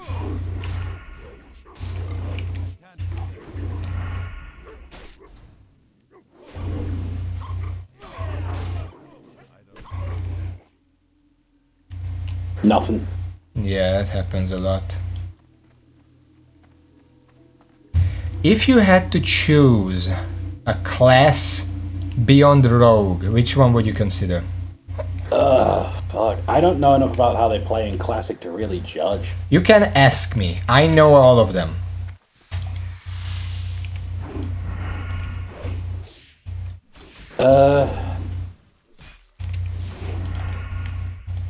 Another spider venom, nice. Nice. Noose. I don't really know. Well, which ones would you consider beyond ignorance?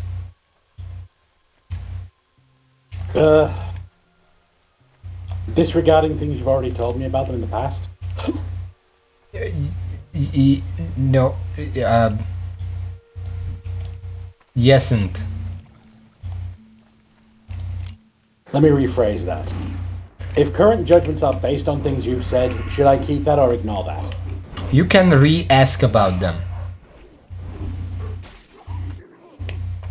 Am I right in remembering the Paladin's main damage output is just all of the auto attacks? It's enhancing auto attacks. Okay, fuck Paladin.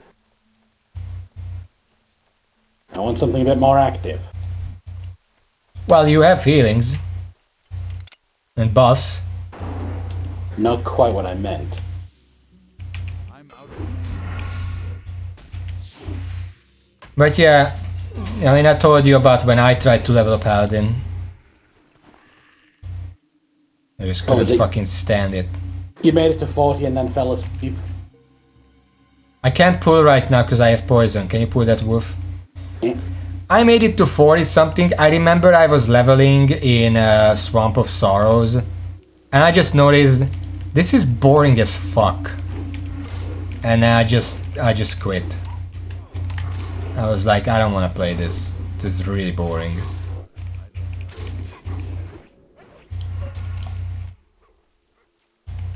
Ah, shit.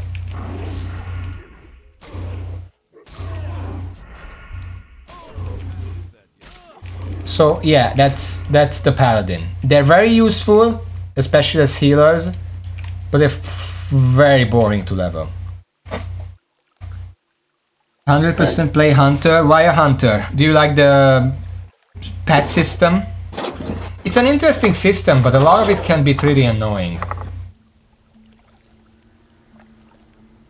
Yeah.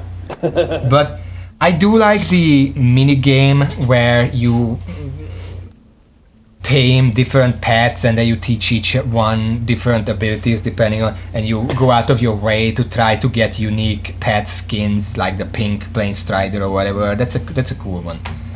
And here's the thing, in Classic it actually matters. I don't know when they normalize the pets. I don't know if here they normalize. Actually, let me just WoW Classic Hunter Pets History.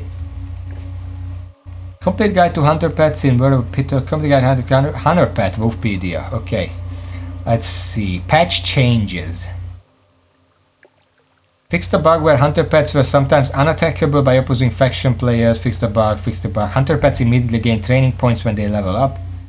When a non-hunter resurrects a pet, the pet will no longer receive resurrection sickness. Unstabling dead pets no longer puts players into a degenerate state where their pet only partially exists. Unstable dead pets cannot be properly revived and players can no longer train more pets than their stable can hold. Hunter and train the farthest game. Okay, and the pets can now learn maximum 4 active abilities. We can go in the meantime, you can lead us. 100% I guess the ability to level defense. Okay, 100 now train with pets while mounted. Hunters are now able to name their pets while mounted. They couldn't do that before. Mayor pets include exotic beasts. All hunter pets they could have right now. I'm gonna go. Okay. Yeah, here's the thing. So in Wrath of the Lich King, major revisions to the pet system, including the following exotic beasts introduced. So before that, pets actually, before they were normalized, depending on what kind of pet you tamed, they could have different attack speed, they could have different health values, and then they normalized the pets. And then they basically became all the same. Like it doesn't matter what you tame, they will always have the same stats. Which on one hand, it's good for people who, I don't know, I want to have a cat, but cats in the current meta are shit, so I can't have a cat. then sure, you're happy that you can have a cat. But I think it makes the system like basically what's the word? Redundant. Non-consequential. Inconsequential. Where you just tame something and it doesn't matter what it is, you just raise it and it's there. Whereas if various pets can have different stats and different abilities that they can learn and different everything, then it actually matters what your pet is and what you decided to go with. And it makes everything just a lot more interesting. And in Classic, as far as I know, it hasn't been normalized yet.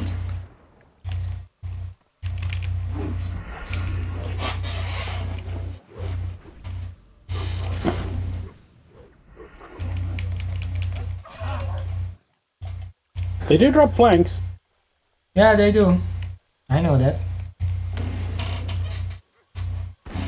Hunters are interesting, but the interesting thing about Classic is that a lot of classes have like little personal challenges like that. Like obviously the hunter has the pets. Anyway, where were we? You asked about paladins, you said no paladins. And after that?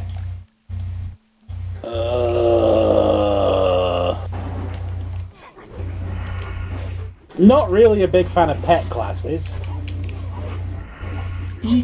Pet classes in this are pretty simple because usually what you do is just press a button, they go to attack, and that's it. A lot of their abilities are auto cast, so you don't have to micromanage it.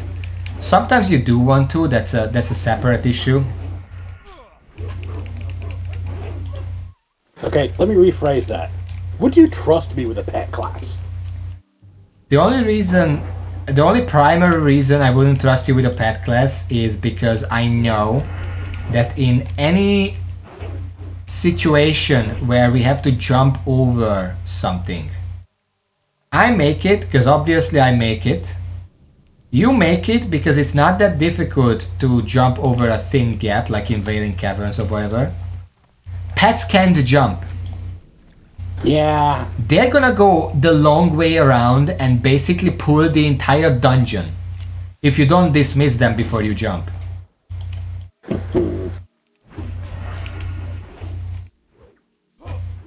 And we know what my situal awareness is like. That's the main thing I wouldn't trust you with. Wouldn't you'd still trust me with watching my pet's health bar? It doesn't matter if your pet dies.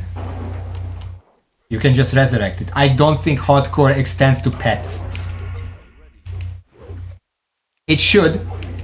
And if Blizzard makes official servers, they absolutely should make it so hunter pets cannot be revived. And you just have to get a new pet if it dies. I don't know how annoying that would be.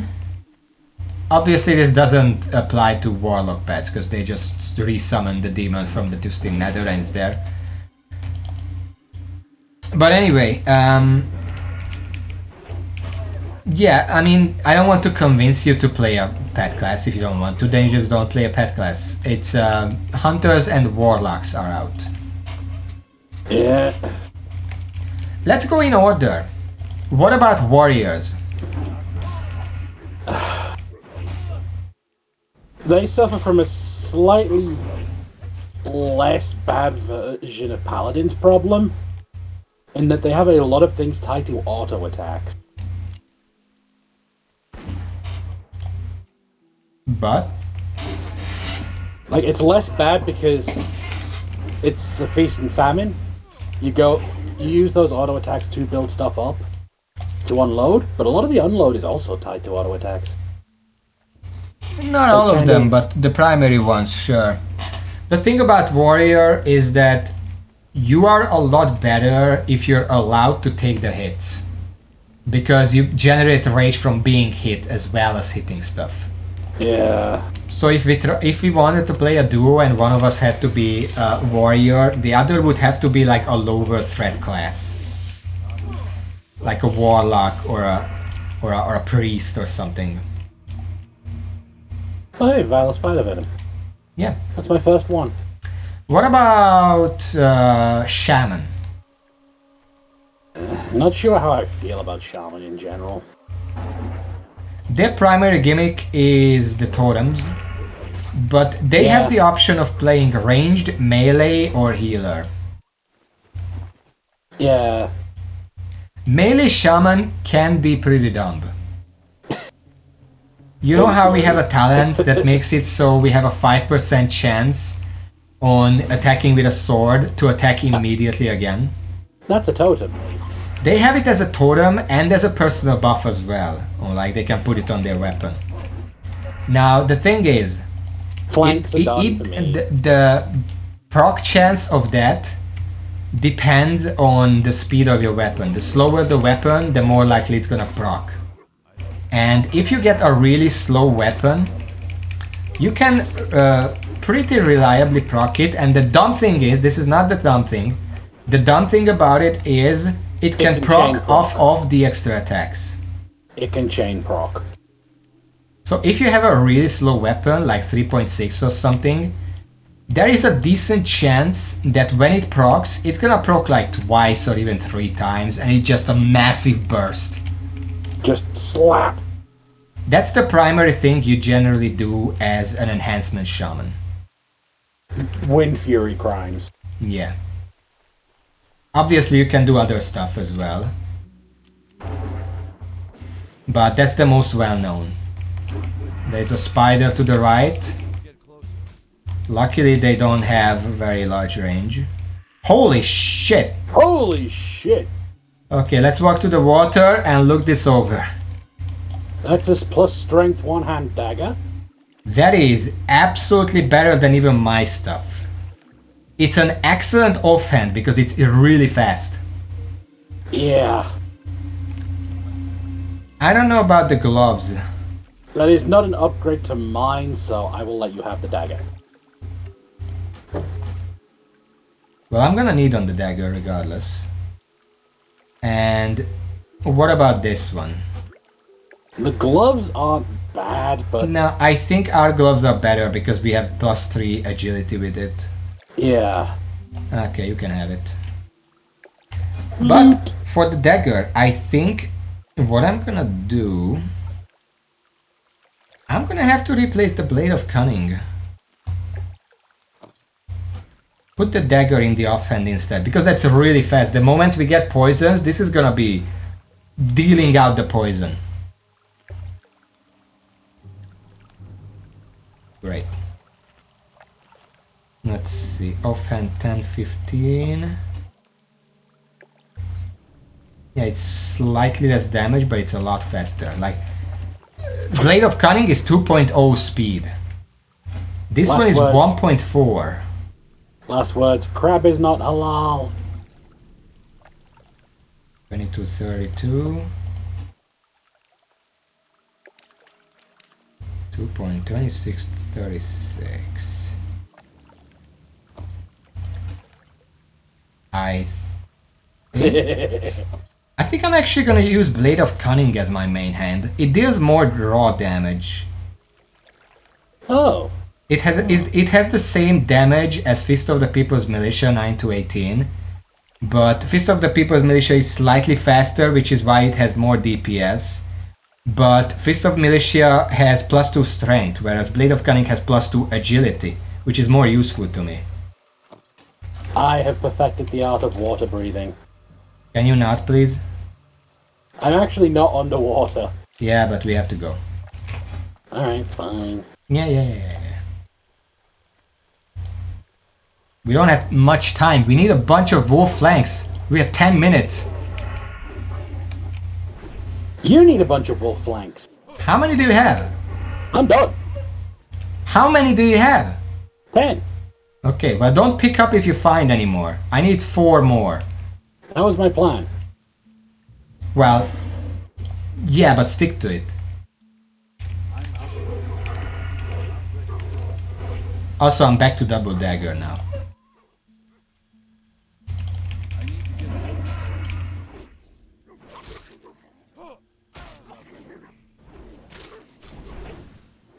I can't help but notice that you frequently take aggro. That should mean that you're dealing more damage. Yeah, the Sword of Strength is doing numbers. How much numbers?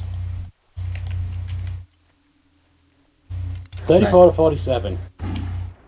34, 47. That's your main hand? Yeah. Bitch, I have 26 to 36. I told you it was doing numbers.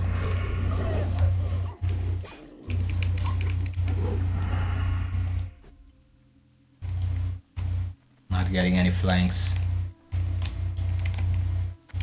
Wolf.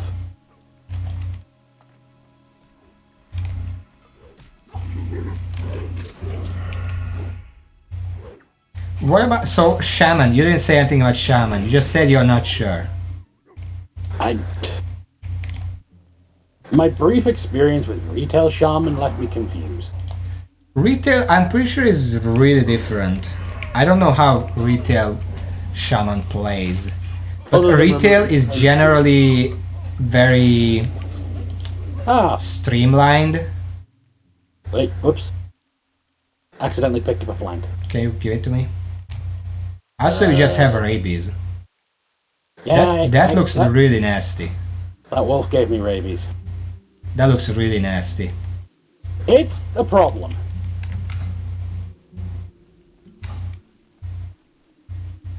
Strength down by 7, agility down by 7, health regen 50%. Yeah. Anyway, what about Druid?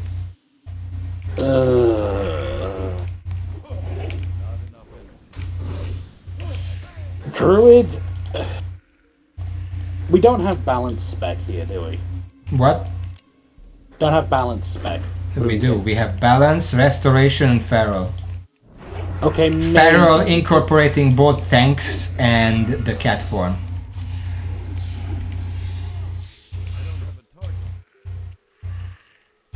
Okay, maybe because balance is the only druid I can really stomach. You should play just... The reason I don't like druid is because you want to go tank, just play a warrior. If you want to go healer, just play a priest. If you want to go rogue thing, the cat, just play a rogue. If you want to go balance, just play a mage. It's much better. Or even a priest. You get healing as well. I like proc dancing. You what? I like proc dancing. What's a proc dancing? Where what you're doing is dictated by what's procced. Yeah, that's not how balance works in Classic. A lot of the proc-based stuff from retail are strictly retail. Generally speaking, that's not how Classic classes work. They introduced all this proc garbage much later. Damn it. What about Priest? I am not playing a fucking healer and I don't trust myself with Shadow. Why not? It's basically a warlock but without a pet. And also an overload. What overall? Madness.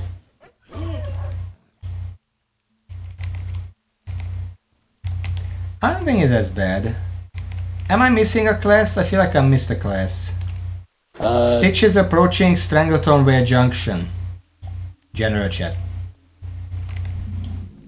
You covered warrior. You skipped rogue for obvious reasons. We've covered paladin. Touched on druid. Touched on shaman.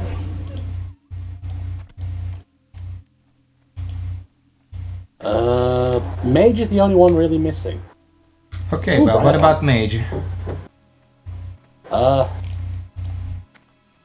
Triathorn. Oh shit, I'm out of bullets. Oh shit. Need a refill? No, let's just finish this off. I mean, I can give you mine.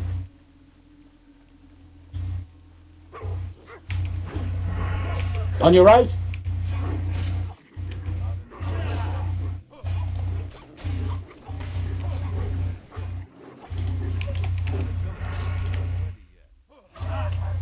So what about mages? I don't know what to expect from Classic. What do you mean? You said that Retail Mage is extremely different from Classic Mage. Is it? That's what you said. Not really. The only difference is that Classic Mage has a lot more spells from different pools. Where Retail Mage, when you're an Arcane Mage, 90% of your abilities are Arcane. If you're a Fire Mage, 90% of your abilities are Fire. Whereas in Classic, you basically have most of the abilities. Very few abilities are from talents. Also, I see we're both rabid. Yeah. Take the left one, I take the right one. Oh, balls. What? Didn't you just see them? You're probably gonna have to heal. I see you learned your lesson. Can you use feint? Good.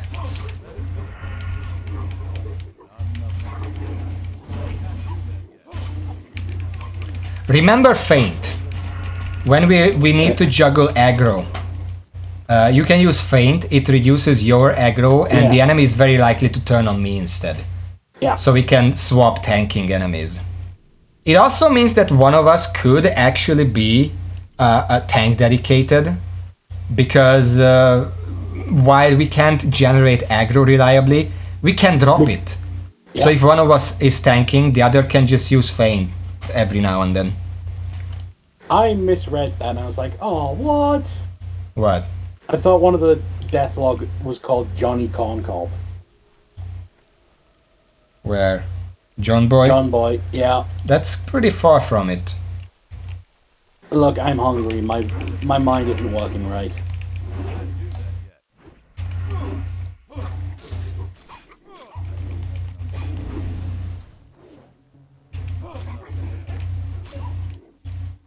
That's yours. Okay, I need one more. We're almost free. We might play a little longer than 9 just to finish this and go back to town. Actually, you know what? After we finish this, let's go back to Red Ridge and we're gonna complete the quests next time. Because there are so many... I'm done, by the way. There are so many people saying, oh, Stitches are coming. I'm not going to the town right now. Let's just half. Yeah. Lakeshire, right? Yep. Okay.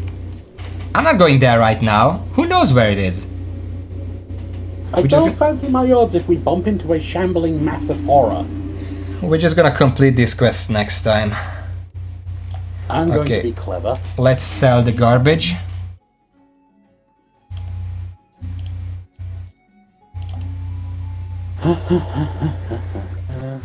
Oh. Sell the eggs. There we go. Oh yeah, can we buy Stormwind seasoning herb somewhere here? I buy and trade. Not here. Hey there. 41. Hey there.